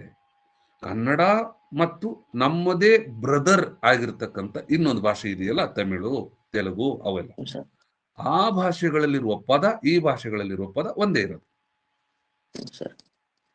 ಇದು ಪದ ಸಾಮ್ಯ. ಅರ್ಥ ಸರ್? ಈಗ ಮೊಳೆ ಅನ್ನೋ ಒಂದು ಪದ ಇದೆ, ಮೊಳೆ. ಮೊಳೆ ಅನ್ನುವಂಥ ಪದಕ್ಕೆ ಅವ್ರು ಮೊಳೆನೆ ಅಂತ ಬಳಸ್ತಾರೆ, ನಾವು ಮೊಳೆ, ಆದ್ರೆ ಮುಳೈ ಅಂತಾರ ಅವ್ರು. ನಮ್ಮಲ್ಲಿ ಓ ಇದೆ, ಶಬ್ದಾದಿಯಲ್ಲಿ ಉಕಾರಕ್ಕೆ ಉಕಾರ ಮಾಡ್ಕೊಂಡಿದ್ದೀವಿ ನಾವು, ಮೊಳೆ ನಾವಂತೀವಿ, ಅವ್ರು ಮುಳೈ ಅಂತಾರ, ಯಾಕಂದ್ರೆ ಐಕಾರ ಜಾಸ್ತಿ ಬರ್ತಾವ ಆ ಕಡೆ. ಅದು ಅದನ್ನೇ ಸೂಚಿಸ್ತದೆ, ಗೋಡೆಯಲ್ಲಿ ಹೊಡೆಯೋದು ಮೊಳೆ. ಇದು ಶಬ್ದ ಸಾಮ್ಯ. ಆಮೇಲೆ ಗಿಳಿ ಅಂತ ಇದೆ, ಕೆಲವು ಕಡೆ ಕಿಳಿ ಅಂತ ಬಳಸ್ಕೊತಾರ, ತೆಲುಗುನವರು ಚಿಲುಕ ಅಂತ ಬಳಸ್ಕೊಂಡ್ರು. ಮತ್ತೆ ಇದು ಶಬ್ದ ಸಾಮ್ಯ ಹೌದಾ ಅಲ್ಲೋ ಅಂದ್ರೆ, ಇದು ಶಬ್ದ ಸಾಮ್ಯ ಹೌದು. ಮತ್ತೆ ಶಬ್ದ ಬ್ಯಾರೆ ಇದಾವಲ್ಲ? ಶಬ್ದ ಬ್ಯಾರೆ ಅಲ್ಲ, ಕಕಾರ ತಾಲವೀಕರಣ ಅಂತ ಕರೀತಾರೆ. ಅವ್ರಿಗೆ ಕಕಾರ ತಾಲವೀಕರಣಗೊಂಡು ಚಕಾರ ಆಗ್ಯದಲ್ಲಿ, ಅದಕ್ಕೆ ಅವ್ರು ಚಿಲುಕ ಮಾಡ್ಕೊಂಡ್ರು. ಮೊದ್ಲೆಲ್ಲ ಚಿಲಿ ಅಂದಿರ್ಬೇಕು, ಮುಂದ್ ಚಿಲುಕ ಮಾಡ್ಕೊಂಡಾರು ನೋಡ್ರಿ, ಕಕಾರ ತಾಲವೀಕರಣ. ಹಾಗಾಗಿ ಶಬ್ದ ಸಾಮ್ಯ. ಕೆರೆ ಅಂತ ಇತ್ತು, ನಮ್ ಕನ್ನಡದಾಗ ನಾವು ಕೆರೆ ಅಂತೀವಿ, ತೆಲುಗಿನವರು ಚೆರೆ ಅಂತ ಕರೀತಾರೆ. ಕಕಾರಕ್ಕೆ ಚಕಾರ ಬಂದಿದೆ. ಮತ್ತೆ ಕೆರೆ ಅನ್ನೋ ಪದ ಅರ್ಥ ಏನು? ನೀರ್ ನಿಂತ್ಕೊಂಡಿರ್ಬೇಕಪ್ಪ, ಎಷ್ಟೋ ಎಲ್ಲ ಕಡೆ ಬಂದು ನೀರ್ ಕಡೆ ಇರ್ಬೇಕು, ನಾವು ಅದಕ್ಕೆ ಅಂತೀವಿ, ಅವ್ರು ಕೂಡ ಅದಕ್ಕೆ ಅಂತ ಇದ್ದಾರೆ, ಕೆರೆ ಚಿಲು, ಹೌದಾ, ಚೆರೆ ಅಂತಾರೆ ಅಷ್ಟೇ. ಇದಕ್ಕೆ ಶಬ್ದ ಸಾಮ್ಯ ಅಂತ ಕರೀತಾರೆ. ಮತ್ತೆ ರುದ್ರಮುನಿಯವರೇ, ಮೈಕ್ ಆನ್ ಮಾಡ್ಬೇಕಂದ್ರೆ ನಿಮ್ದು ಸ್ಕ್ರೀನ್ ಮೇಲೆ ಕೆಳಗಡೆ ಸರ್ ಅಲ್ಲಿ ಮೈಕ್ ಅಂತ ಇದೆ, ಅಲ್ಲಿ ಒತ್ತಿದ್ರೆ ಆನ್ ಮಾಡಕ್ ಬರುತ್ತೆ. ನೀವು ಬಳಸಿರಿ, ಅದನ್ನ ಗೊತ್ತಾಗುತ್ತೆ. ಕ್ವಶನ್ ಏನಾದ್ರು ಕೇಳ್ಬೋದು. ರೇಖಾ ಮೇಡಮ್. ಸಾಂಕೇತಿಕ ಅಂತ ಹೇಳಿದ್ರೆ ಅದರಲ್ಲಿ ಅನುವಂಶಿಕ ಸಾಂಕೇತಿಕ ಅನಾದಿಕ ಅನುವಂಶಿಕ ಅನುವಂಶಿಕ ಮತ್ತು ಸಾಂಕೇತಿಕ ಅಂತ ಹೇಳಿದ್ರಂತೆ ಸರ್ ನೀವಲ್ಲಿ. ಆ ಸಾಂಕೇತಿಕ ಅನುವಂಶಿಕ 4 ವರ್ಗಗಳನ್ನ ಹೇಳಿದ್ರಲ್ಲಿ ಸರ್. ಎರಡನೇದ್ದು ಮೇಡಮ್, ಅಲ್ಲಿ ಧ್ವನಿ ಸಂಕೇತಗಳು ತಿಳ್ಕೊರಿ. ಸಂಕೇತ ಅಂದ್ರೆ ಧ್ವನಿ ಸಂಕೇತ, ಅಲ್ಲಿರುವ ಧ್ವನಿ ಇಲ್ಲಿರುವ ಧ್ವನಿ ಒಂದೇ ಇರಬೇಕು. ಅದಕ್ಕ ಅಂದ್ರೆ ಸರ್ ಈಗ ಮೂಲ ದ್ರಾವಿಡ ಭಾಷೆಗಳ ಅಷ್ಟೇ ಆಗುತ್ತಾ ಅಥವಾ ಈಗ ಉಪಭಾಷೆಗಳಲ್ಲಿ ಬರ್ತಾವಲ್ರಿ ಸರ್? ಈ ಕನ್ನಡ ಭಾಷೆಯಲ್ಲಿ ಬರುವಂತಹ ಧಾರವಾಡ ಕನ್ನಡ, ಗುಲ್ಬರ್ಗ ಕನ್ನಡ, ಬೆಂಗಳೂರು ಕನ್ನಡ, ಅದರಲ್ಲೂ ಕೂಡ ನಾವು ಅಥವಾ ದ್ರಾವಿಡ ಅಂತ ಅಷ್ಟೇ ತಿಳ್ಕೋಬೋದಾ ಅಥವಾ ಈ ಕನ್ನಡ ಭಾಷೆಯಿಂದ ಮೂಲದಿಂದ ಬರುವಂತ ಉಪಭಾಷೆಗಳನ್ನು ಕೂಡ ನಾವು ಆಕಸ್ಮಿಕ ಅಥವಾ ಸಾಂಕೇತಿಕ ಅಂತ ಗುರುತಿಸ್ಕೋಬಹುದೇ? ಇಲ್ಲಿ ಏನಂದ್ರೆ ಮೇಡಮ್, ಕನ್ನಡ ಈಗ ಧಾರವಾಡ ಕನ್ನಡ ಬಂತಂತ ತಿಳಿರಿ, ಧಾರವಾಡ ಕನ್ನಡದ ಒಂದು ಪದವನ್ನು ತಮಿಳಿಗೆ ನಾವು ಹೋಲಿಸಿದ್ರೆ ಅಲ್ಲಿರುವ ಕ ಇಲ್ಲಿರುವ ಕ ಒಂದೇ, ಆದ್ರೆ ಧಾರವಾಡ ಕನ್ನಡ ಅಂತ ಪರಿಗಣಿಸಲ್ಪಡಲ್ಲ, ಕನ್ನಡ ಭಾಷೆ ಅಂತ ಪರಿಗಣಿಸಲ್ಪಡ್ತದೆ. ಸಂಕೇತಗಳು ಎರಡು ಭಾಷೆಗಳು. ಈಗ ಧಾರವಾಡ ಕನ್ನಡ ಕನ್ನಡ ಎರಡು ಭಾಷೆಗಳೇ ಅಲ್ಲ, ಒಂದು ಭಾಷೆ. ಹೌದ್ರಿ, ಧಾರವಾಡ ಕನ್ನಡನು ಮತ್ತು ಕನ್ನಡನು ಒಂದೇ ಭಾಷೆ, ಅದು ಒಂದೇ ಭಾಷೆಯ ಹಲವು ಪ್ರಭೇದಗಳಿವೆ ಅಷ್ಟೇ. ಹೌದಾ, ಇದು ಕನ್ನಡ ಭಾಷೆ. ಅದು ಕನ್ನಡದ ಯಾವುದೇ ಇರಲಿ, ಗುಲ್ಬರ್ಗ ಕನ್ನಡ, ಮೈಸೂರು, ಮಂಗಳೂರು ಬೇಕಾದಿರ್ಲಿ, ಹಳಗನ್ನಡ, ನಡುಗು ಬೇಕಾದಿರ್ಲಿ, ಆದ್ರೆ ಭಾಷೆ ಒಂದೇ ಕನ್ನಡ. ಇಲ್ಲಿರುವ ಧ್ವನಿ ಮತ್ತು ಅಲ್ಲಿರುವ ಧ್ವನಿ ಇವೆರಡು ಒಂದಿರ್ಬೇಕು ಅಷ್ಟೇ. ಇದು ಸಂಕೇತಗಳಲ್ಲಿ ಸಮಾನತೆ ಅಂತ ಹೇಳಿದಂಗೆ. ಅಲ್ಲಿ ಕ ಇದೆ, ಇಲ್ಲಿ ಕ ಇದೆ, ಅಲ್ಲಿ ಚ ಇದೆ, ಇಲ್ಲಿ ಚ ಇದೆ. ಹೌದಾ, ಇದನ್ನ ಅವ್ರು ಹೇಳ್ತಾ ಇರೋದು. ಆದ್ರೆ ಉಚ್ಚಾರಣೆಯಲ್ಲಿ ವ್ಯತ್ಯಾಸ ಇದೆ. ಜನ ಗಣ ಮನ ಅಧಿನಾಯಕ ಜಯ ಹೇ, ಇದು ನಾವೆಲ್ಲ ಅನ್ನೋದು ರವೀಂದ್ರನಾಥ್ ಟ್ಯಾಗೋರ್ ಬರೆದಿದ್ದು. ತಮಿಳಿಯನ್ಸು ಜನ ಗಣ ಅನ್ನಂಗಿಲ್ಲ, ಜನ ಕನ ಮನ ಅತಿ, ನೋಡ್ರಿ ಅದಿ ಇಲ್ಲ, ಅದು ಅತಿ ನಾಯಕ ಚಯಕೆ ಅಂತಾರ ಅವ್ರು. ಜನಕನ ಮನ ಅತಿ ನಾಯಕ ಚಯಕೆ. ಗಣಪತಿ ಅನ್ನಕ್ ಬರಂಗಿಲ್ಲ ಅವ್ರಿಗೆ, ಕಣ ಬದಿ ಅಂತಾರ ಅವ್ರು, ಕಣ ಬದಿ. ಯಾವ ಹಬ್ಬ ಈ ತ್ಯೋಹಾರ್ ಕೋನ್ಸಾ ಹೈ ಅವ್ರು ಹೇಳ್ತಾರ, ಗಣಪತಿ ಅಂತಾರ. ನಾವು ಗಣಪತಿ ಗಣಪತಿ ಮೋರಯ ಅಂತೀವಿ, ಗಣಪತಿ ಗಣಪತಿ ಮೋರ, ಕಣಬದಿ ಮೋರಯ ಅವ್ರದ್ದು ಬೇರೆ ಐತಿ. ಯಾಕಂದ್ರೆ ಆಯಾ ಭಾಷೆಯ ಉಚ್ಚಾರಣೆ. ಹೌದ್ರಿ. ಮತ್ತೆ ಧ್ವನಿ ಸಾಮ್ಯತೆ ಏನ್ ಬಂತು? ಗಣಪತಿ ಅಂದ್ರೆ ಗಣಪತಿ ನಾಲ್ಕದವ, ಅವ್ರು ಕಣ ಬದಿ ಅಂದಾರ. ಕನು ಇದೆ, ಣ ಇದೆ, ಪ ಇದೆ, ದಿ ಇದೆ, ಎಲ್ಲ ಅಕ್ಷರ ಅಲ್ಲಿ ಬಳಸಿದ ಅಕ್ಷರ ಎಲ್ಲ ನಮ್ಮಲ್ಲಿ ಧ್ವನಿ ಸಾಮ್ಯತೆ. ಇದು ಸಂಗೀತ. ಹೇಳ್ರಿ ರುದ್ರಮುನಿ ಸರ್. ಸರ್, ಇದು ವ್ಯಾಕರಣ ಸಾಮ್ಯತೆ ಇದೆಯಲ್ಲ ಸರ, ವ್ಯಾಕರಣ ಸಾಮ್ಯತೆ ಒಳಗಡೆ ಸ್ವತಂತ್ರ ಶಬ್ದಗಳಿಲ್ಲದ ವ್ಯಾಕರಣಾಂಶಗಳಲ್ಲಿ ಕಂಡು ಬರುವಂತಹ ಸಾಮ್ಯತೆಗೆ ನಾವು ವ್ಯಾಕರಣ ಸಾಮ್ಯತೆ ಅಂತೀವಿ ಸರ. ಆದ್ರೆ ಇದ್ರೊಳಗಡೆ ಕೇವಲ ಬಹುವಚನ ಪ್ರತ್ಯಯಗಳು ಮಾತ್ರ ಬರ್ತಾವ ಸರ್. ವ್ಯಾಕರಣದ ಎಲ್ಲ ಅಂಶಗಳು ಬರ್ತವೆ ಸರ್, ನಾಮಪದಗಳನ್ನು ಬಿಟ್ಟು. ನಾಮಪದಗಳನ್ನು ಬಿಟ್ಟು ಎಲ್ಲವೂ ಕೂಡ ಸರ್, ಎಲ್ಲವೂ ವಿಭಕ್ತಿ ಪ್ರತ್ಯಯಗಳಾಗಿರ್ಬೋದು, ಎಲ್ಲ ವ್ಯಾಕರಣಾಂಶಗಳು ಬರುತ್ತವೆ. ಆಯ್ತ್ರಿ. ಆದ್ರೆ ಒಂದು ಭಾಷೆಯೊಳಗ ವ್ಯಾಕರಣಾಂಶಗಳನ್ನು ಹೇಳುವಾಗ ಬಹಳಷ್ಟು ಹೈಲೈಟ್ ಆಗುವಂತಹ ಪದಗಳು ಕ್ರಿಯಾಪದಗಳು, ಎರಡನೇದು ಸರ್ವನಾಮಗಳು, ಇನ್ನೊಂದು ಸಂಖ್ಯಾವಾಚಕಗಳು. ಏನ್ ಸರ್? ವ್ಯಾಕರಣಾಂಶಗಳಲ್ಲಿ ಈ ಮೂರು ಬಹಳ ಮುಖ್ಯ ಪಾಯಿಂಟ್ಸ್ಗಳು. ಉಳಿದೆಲ್ಲ ವ್ಯಾಕರಣಾಂಶಗಳು ಅದು ಬೇರೆ, ತುಂಬಾ ಹೈಲೈಟ್ ಆಗುವಂತ ಇವುಗಳು. ಅದ್ರಲ್ಲೂ ವಿಶೇಷವಾಗಿ ನೀವು ಕೇಳಿ ಬಹಳ ಚೆನ್ನಾಗಿ ಮಾಡಿದ್ರಿ, ವಿಭಕ್ತಿ ಪ್ರತ್ಯಯಗಳನ್ನೇ ನೋಡ್ತಾ ಹೋದ್ರೆ ಚತುರ್ಥಿ ವಿಭಕ್ತಿ ಪ್ರತ್ಯಯ ಪರ್ಟಿಕ್ಯುಲರ್, ಅದು ಎವರ್ ಶೈನ್ ಎವರ್ ಗ್ರೀನ್, ಅದು ಒಟ್ಟೆ ಚೇಂಜ್ ಆಗಲ್ಲ. ಉಳಿದಿದ್ವೆಲ್ಲ ಚೇಂಜ್ ಆಗ್ತಾವ. ಎಲ್ಲಾ ದ್ರಾವಿಡ ಭಾಷೆಗಳಲ್ಲೂ ಎಲ್ಲಾ ಕಾಲಕ್ಕೂ ಒಂದೇ ರೀತಿಯಲ್ಲಿ ಉಳಿದುಕೊಂಡು ಬಂದಿರುವ ಏಕೈಕ ವಿಭಕ್ತಿ ಪ್ರತ್ಯಯ ಅದು ಚತುರ್ಥಿ ವಿಭಕ್ತಿ ಪ್ರತ್ಯಯ. ಪರ್ಟಿಕ್ಯುಲರ್ ಅಂಶಗಳು ಬರ್ತಾವೆ. ಹಂಗೆ ನಾಮಪದಗಳನ್ನು ಹೊರತುಪಡಿಸಿ ಉಳಿದೆಲ್ಲ ವ್ಯಾಕರಣಾಂಶಗಳು. ಸರ್, ಮತ್ತೆ ಪ್ರಶ್ನೆಗಳು ಯಾರಾದ್ರೂ ಹೇಳ್ಬೋದು.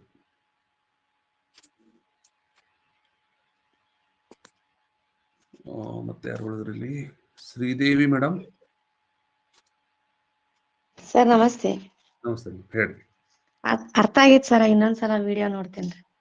ಇನ್ನೊಂದ್ಸಲ ನೋಡ್ಬೇಕು ಮೇಡಮ್, ಅದು ಯೂನಿವರ್ಸಲ್ ಟ್ರೂತ್. ಹಾ ಸರ್. ಬಟ್ ತಿಳ್ಕೊಬೇಕು. ಇವತ್ತು ನೋಡ್ರಿ ಸ್ವಲ್ಪ ಪಾಯಿಂಟ್ಸ್ ಮಾಡಿದ್ವಿ, ಖರೆ ಎಲ್ಲ ಬಹಳ ಇಂಪಾರ್ಟೆಂಟ್ ಇದಾವೆ. ಈಗ ಉಪಭಾಷೆ ಅಂದಿವಿ, ವೆರೈಟಿ ಅಂತ ಒಂದು ಪ್ರಭೇದ ಬಂತು ಇವತ್ತು ನಾವು ನೋಡಿದ್ದು. ವೆರೈಟಿ ನೋಡ್ರಿ, ಈಗ ನಮ್ಮ ಮನೆಯಲ್ಲಿ ವೆರೈಟಿ ಫುಡ್ ಮಾಡುತ್ತಾರೆ. ಆ ವೆರೈಟಿಗೂ ಈ ವೆರೈಟಿಗೂ ವ್ಯತ್ಯಾಸ ಇದೆ. ವೆರೈಟಿ ಸ್ವೀಟ್ಸ್ ಹುಡುಗರು ಅಂತಿರ್ತಾವ, ಡ್ಯಾಡಿ ನಾ ಅಲ್ಲಿ ಹೋಗಿದ್ದೆ, ವೆರೈಟಿ ಸ್ವೀಟ್ಸ್ ಇದ್ದು ಡ್ಯಾಡಿ ಅಂತಾರ. ಅವು ತಿನ್ನೋದ್ರಾಗೆ ಅವು ವಯಸ್ಸು ತಿನ್ನೋದ್ರ ಬಗ್ಗೆ ಅದ, ಅವಕ್ಕ ವೆರೈಟಿ ಅದು ಕಾಣಿಸ್ತದೆ. ನಾವು ಭಾಷಾ ವಿಜ್ಞಾನ ಓದ್ತೀವಿ, ನಮ್ದು ವೆರೈಟಿ ಬೇರೆ ಇದೆ. ವೆರೈಟಿ ಅಂದ್ರೆ ಏನ್ ಹಾಗಿದ್ರೆ ಹೇಳ್ರಿ ಮಂಜುಳಾ ಮೇಡಮ್, ಪ್ರಿಯಾ ಮೇಡಮ್, ಹೇಳ್ರಿ. ಅವರವರ ಆಸಕ್ತಿಗೆ ಸಂಬಂಧಿಸಿದ ಅದು ವೆರೈಟಿ ಅನ್ನೋದು. ಈಗ ನಾವು ಓದಿದ್ದು ವೆರೈಟಿ ಏನ್ ಮೇಡಮ್? ಭಾಷಿಕ ವೆರೈಟಿ ಅಂತ ಬೇರೆ ಬೇರೆ ಭಾಷೆಗಳಲ್ಲಿ ಒಂದೇ ಪದವನ್ನ ಬೇರೆ ಬೇರೆ ಭಾಷೆಗಳಲ್ಲಿ ವಿಭಿನ್ನವಾಗಿ ಬಳಸೋದಕ್ಕ ಪ್ರಭೇದ ಅಂತ ಕರಿತೀವಿ ಸರ್.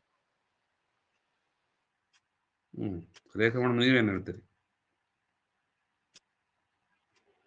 ನೋಡ್ರಿ, ಪ್ರಭೇದ ಅಂದ್ರೆ ಕಾಮನ್ ಅಂಡರ್ಸ್ಟ್ಯಾಂಡಿಂಗ್ ನಲ್ಲಿ ಇಲ್ಲ. ಅದು ವ್ಯಕ್ತಿ ಭಾಷೆ ಮತ್ತು ಉಪಭಾಷೆಗಳ ನಡುವಿನ ಭಾಷಿಕ ಅಂಶ,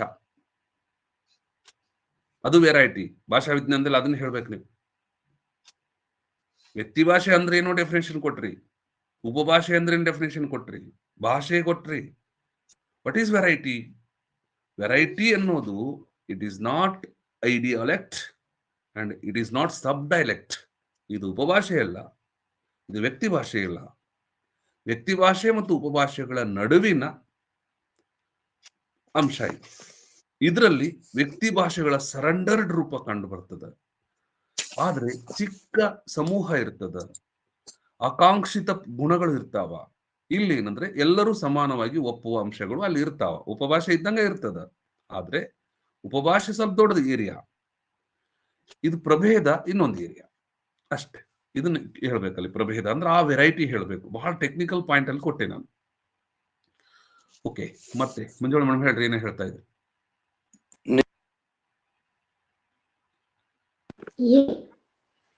ಹೇಳ್ರಿ. ಪ್ರಭೇದದ ಬಗ್ಗೆನೇ ಕೇಳ್ತಾ ಇದ್ದಾರೆ, ಆನ್ಸರ್ ಬಂತು ಅಂದ್ರೆ. ಇವೆಲ್ಲ ಪಾಯಿಂಟ್ಸ್ ನೋಡ್ತಾ ಇದ್ರೆ ತುಂಬಾ ಭಯ.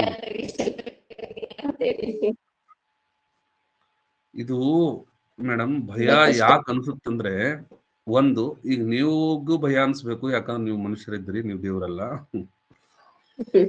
ಇನ್ನೊಂದು ಭಯ ಏನಂದ್ರ, ಈಗ ಹೊಸಬ್ರು ನಿಮ್ ಬ್ಯಾಚ್ನವ್ರು ಇದ್ರಲ್ಲ ಯಜೂರ್ನಲ್ಲಿ, ಅವ್ರು ಇದನ್ನ ನೋಡಿದ್ರೆ ಭಯ ಪಡ್ತಾರೆ ಡೆಫಿನೆಟ್ಲಿ. ಹೌದು ಸರ್. ಭಯ ಏನ್ ಬೆವರಿಳಿಯುತ್ತೆ. ಕೆಲವರಲ್ಲಿ ಏನ್ ಗೊತ್ತೇನ್ರಿ, ಓದ್ಬಿಟ್ಟು ನಾನು ಅಷ್ಟು 100% ಮುಗಿದ್ಬಿಟ್ಟದ ಅಂತೇಳಿ. ಹೌದಾ? ಆದ್ರೆ ನಿತ್ಯ ಹೊಸದಿದು. ನಾನು ಯಾವಾಗ ಅದಕ್ಕೆ ನನ್ನ ಪುಸ್ತಕದ ಹೆಸರೇ ನಾವು ಉನ್ಮೇಷ ಶಾಲೆನ ಇಟ್ಬಿಟ್ಟಿದ್ದೆ. ನಿತ್ಯ ಹೊಸದಿದು. ಇವನ್ನೆಲ್ಲಿ ಕಲಿಸಿ ನಾನು ಹೇಳ್ರಿ? ಅವಾಗ ಕಲಿಸ್ಲೇ ಇಲ್ಲ. ಈಗ ಕಲಿಸ್ತಾ ಇದ್ದೀನಿ. ಬಟ್ ಕ್ವಶನ್ ಇವು ಆಗಿವೆ, ಇವು ಆಗ್ತಾವೆ, ಡೆಫಿನೆಟ್ಲಿ ಆಗ್ತಾವ್ರೆ. ಆ ತರದ ಕ್ವಶನ್ಸ್ಗಳು, ಅದಕ್ಕೆ ಅಡ್ವಾನ್ಸ್ಡ್ ಲೆವೆಲ್ ಅಂತ ಹೇಳಿದೆ ನಾನು. ಏನಿಲ್ಲ, ತಿಳ್ಕೊಬೇಕಷ್ಟೇ. ಏನಾಗ್ತದಂದ್ರೆ, ಚಾಪ್ಟರ್ ನಲ್ಲಿ ಮೂರ್ತತೆ ಇದೆ, ಇಲ್ಲಿ ಅಮೂರ್ತತೆ ಇದೆ. ಚಾಪ್ಟರ್ಸ್ ಓದುವಾಗ ಅಧ್ಯಾಯಗಳಲ್ಲಿ ಏನಾಗ್ತದೆ ಮೇಡಮ್, ಧ್ವನಿ ಅಂತ ನಮಗೊಂದೈತೆ, ಒಂದು ಶೀರ್ಷಿಕೆ ಇದೆ, ಧ್ವನಿ. ಧ್ವನಿಯಪ್ಪ. ಧ್ವನಿ ಅಂದ್ರೆ phoneme is a minimum meaningless unit in language, definition ಇದೆ, ಅದರ ಲಕ್ಷಣಗಳಿವೆ. ಹೌದಾ? ಮತ್ತೆ ಅವೆಲ್ಲ ಘೋಷ, ಅಘೋಷ, ಜೀವಾಮೂಲ, ಜೀವಾಮಧ್ಯ, ಅದು ಮೂರ್ತತೆ ಬರ್ತದ. ಹೌದಪ್ಪ, ನಾಲಿಗೆ, ತುದಿ, ಮಧ್ಯ, ಹಿಂದೆ, ತುಟಿ, ಹೌದಾ, ಗಂಟ್ಲು, ಹೌದಾ, ನಾಸ, ಕುಹರ, ಗೊತ್ತಾಗ್ಬಿಡ್ತದ. ಇಲ್ಲಿ ಹಂಗಿಲ್ಲಲ್ಲ, ಇದು ವಿಚಿತ್ರ. ಇದಕ್ಕೆ ತಂದಿಲ್ಲ ತಾಯಿಲ್ಲ, ವಿಚಿತ್ರ ಐತಿ. ಇದು ಅನಾಥ ಮಗುನ್ ತರ ಇದೆ ಕ್ವಶನ್ಸ್ ಎಲ್ಲ. ಹಂಗಾಗಿ ಐಸೋಲೇಟಿವ್ನೆಸ್ ಇಲ್ಲಿ ಬಂತು ನೋಡ್ರಿ. ಅನಾಥ ಪ್ರಜ್ಞೆ ಕಾಡುವ ಪದಗಳಿವೆಲ್ಲ. ಮತ್ತೆ ಇವುಗಳ ಬಗ್ಗೆ ಕಾಳಜಿ ಬಹಳ ಕ್ವಶನ್ ಪೇಪರ್ ತೆಗೆಯರಿಗೆ. ಯಾವಕ್ ತಂದೆ ತಾಯಿ ಎಲ್ಲ ಇದ್ದಾವೋ ಅವನ್ ಕೇಳಲ್ಲ, ಅವು ಅನಾಥರ ಬಗ್ಗೆ ಬಹಳ ಕೇಳ್ತಾವ. ಅದಕ್ಕೆ ಸಿನಿಮಾದಲ್ಲಿ ಅನಾಥ ಮಕ್ಕಳನ್ನ ಜಾಸ್ತಿ ತಗೊಂಡ್ಬಂದ್ಬಿಡ್ತಾರೆ, ತಂದು ನಿಲ್ಲಿಸ್ಬಿಡ್ತಾರೆ. ಒಂದು ಕರುಣೆ ಹುಟ್ಲಿ, ಬಹಳ ಏನು ಹೊಸಾದ್ ಬರಲಿ ಅಂತ ತಿಳ್ಕೊಂಡು. ಹಂಗ ಏನಾಗ್ಯದ ಊರಿನಲ್ಲಿ ಧ್ವನಿ ವಿಜ್ಞಾನ ಹೌದು, ಧ್ವನಿ ವಿಜ್ಞಾನದ ಒಳ ಅಂಶಗಳು, ಆಕೃತಿಮ ವಿಜ್ಞಾನದ ಒಳ ಅಂಶಗಳು ನೋಡ್ರಿ. ವರ್ಣನಾತ್ಮಕ, ಐತಿಹಾಸಿಕ, ತೌಲನಿಕ, ಹಿಂಗಂದ್ರೇನಂತೆ ಹೇಳೋದೇ ದೊಡ್ಡ ಪಾಂಡಿತ್ಯ. ತಿಳ್ಕೊಳ್ಳೋ ಕಾಲದೊಳಗ ಅದನ್ನು ಮೀರಿ ಅವರು ಹೊರಗೆ ಹೊಂಟಾಗ, ಹೊರಗೆ ಹೋಗಿದ್ದೆಲ್ಲಿಗೆ ಅಂತ ನೋಡ್ತಾ ಹೋದೆ, ಸಿಕ್ಕಿದ್ವಿ ಪದಗಳು ನೋಡ್ರಿ. 300 ಪದ ಕೊಡ್ತೀನಿ, 300, 350 ಮುಗಿದು ಹೋಯ್ತ್ರಿ. ಭಾಷಾ ವಿಜ್ಞಾನದ ಪ್ರಕಾಂಡ ಪಾಂಡಿತ್ಯ ಪಡೆದಿರ್ತಕ್ಕಂಥ ವ್ಯಕ್ತಿಗಳಾಗ್ಬಿಡ್ತಾರೆ. ಎಲ್ಲರೂ ಹೋಗ್ರಿ ನಿಂತು ಹೇಳ್ಬಿಡೋದು, ಯಾರ ದಾರ್ಯಾಗ ಮುಂಜಾಳೆ ಮೇಡಮ್ ನನಗೊಂದ್ ಸ್ವಲ್ಪ ತಿಳಿವಲ್, ದಯಮಾಡಿ ಹೇಳ್ರಿ ಅಂದ್ರೆ ನೀವು ಹೇಳ್ಬಿಡ್ತೀರಿ, ಭಾರತ ತಮ್ಮ ಕುಂದ್ರು ಅಂತೇಳಿ. ಹೌದಿಲ್ಲ? ಅವಾಗ ಹೇಳ ಜ್ಞಾತಿ ಪದ ಅಂದ್ರೆ ಏನು ಅಂತ ಅವ್ರು ಬಂದು ಕೇಳ್ಬಿಡ್ತಾರೆ. ಮೇಡಮ್ ಹೇಳ್ರಿ ಮೇಡಮ್, ಬಾ ಮಗನೇ ಕೂಡು ಅಂತ ಕೂಡಿಸಿ ನೀವು ಹೇಳ್ಬಿಟ್ರೆ ಮುಗಿದೋಯ್ತು. ಹಿಂದ್ ಬೆನ್ನತ್ತ ಹುಡುಗರು ಅವ, ಮೇಡಮ್ ಭಾಷಾ ವಿಜ್ಞಾನ ಹೇಳ್ತಾರಂತ. ನಾವು ಹುಚ್ಚರು, ಅವ್ರು ಹುಚ್ಚರಂಗ ಹೇಳ್ಕೊಂತ ಹೋಗೋದು. ನಾವು ನಿಂಬೆನ್ನ ಮೇಡಮ್, ನಾವು ನಿಂಬೆನ್ನ ಹತ್ತೋದಷ್ಟೇ ಸರ್. ಇದು ಹಿಂಗಾಗತ್ ಮೇಡಮ್. ಕೇಳ್ತಾರೆ ಎಲ್ಲಿ ಬೇಕಲ್ಲಿ. ನಿನ್ನೇನು ಕೂಡ ಒಂದು ಕಾರ್ಯಕ್ರಮಕ್ಕೆ ಹೋಗಿದ್ದೆ, ಅಲ್ಲಿ ಏನೇನೋ ಕೇಳಿದ್ರು, ಬಹಳ ಅದ್ಭುತ ಆಯ್ತು ನಿನ್ನೆ ಪಾಠ. ಏನೋ ಒಂಥರ ಹೊಸಾದ ಕಲಿಸಿ ಬಂದೆ ನಾನಲ್ಲಿ. ಹಾಗೆ ಇರ್ತದಲ್ಲಿ, ಇದು ಇರೋದೇ ಹೀಗೆ ಈ ಪದಗಳು. ಅದಕ್ಕೆ ನಿಮಗೆ ಸ್ವಲ್ಪ ಭಯ ಅನಿಸ್ತದೆ. ಭಯ ಬರೋದಕ್ಕೆ ಕಾರಣ ಇದೆ, ಒಂದ್ಕೊಂದು ಲಿಂಕ್ ಇಲ್ಲ, ಬೇರೆ ಬೇರೆನೆ ಇರ್ತಾವ. ಹೌದಾ? ಅದಕ್ಕೆ ಕೇಳ್ಕೋಬೇಕದು. ಶೆಟ್ರೆ, ಸುಕುಮಾರ್ ಶೆಟ್ರು, ಪಾಪ ನೆಟ್ವರ್ಕ್ ಇರಲ್ಲ ಹೆಚ್ಚವ್ರಿಗೆ.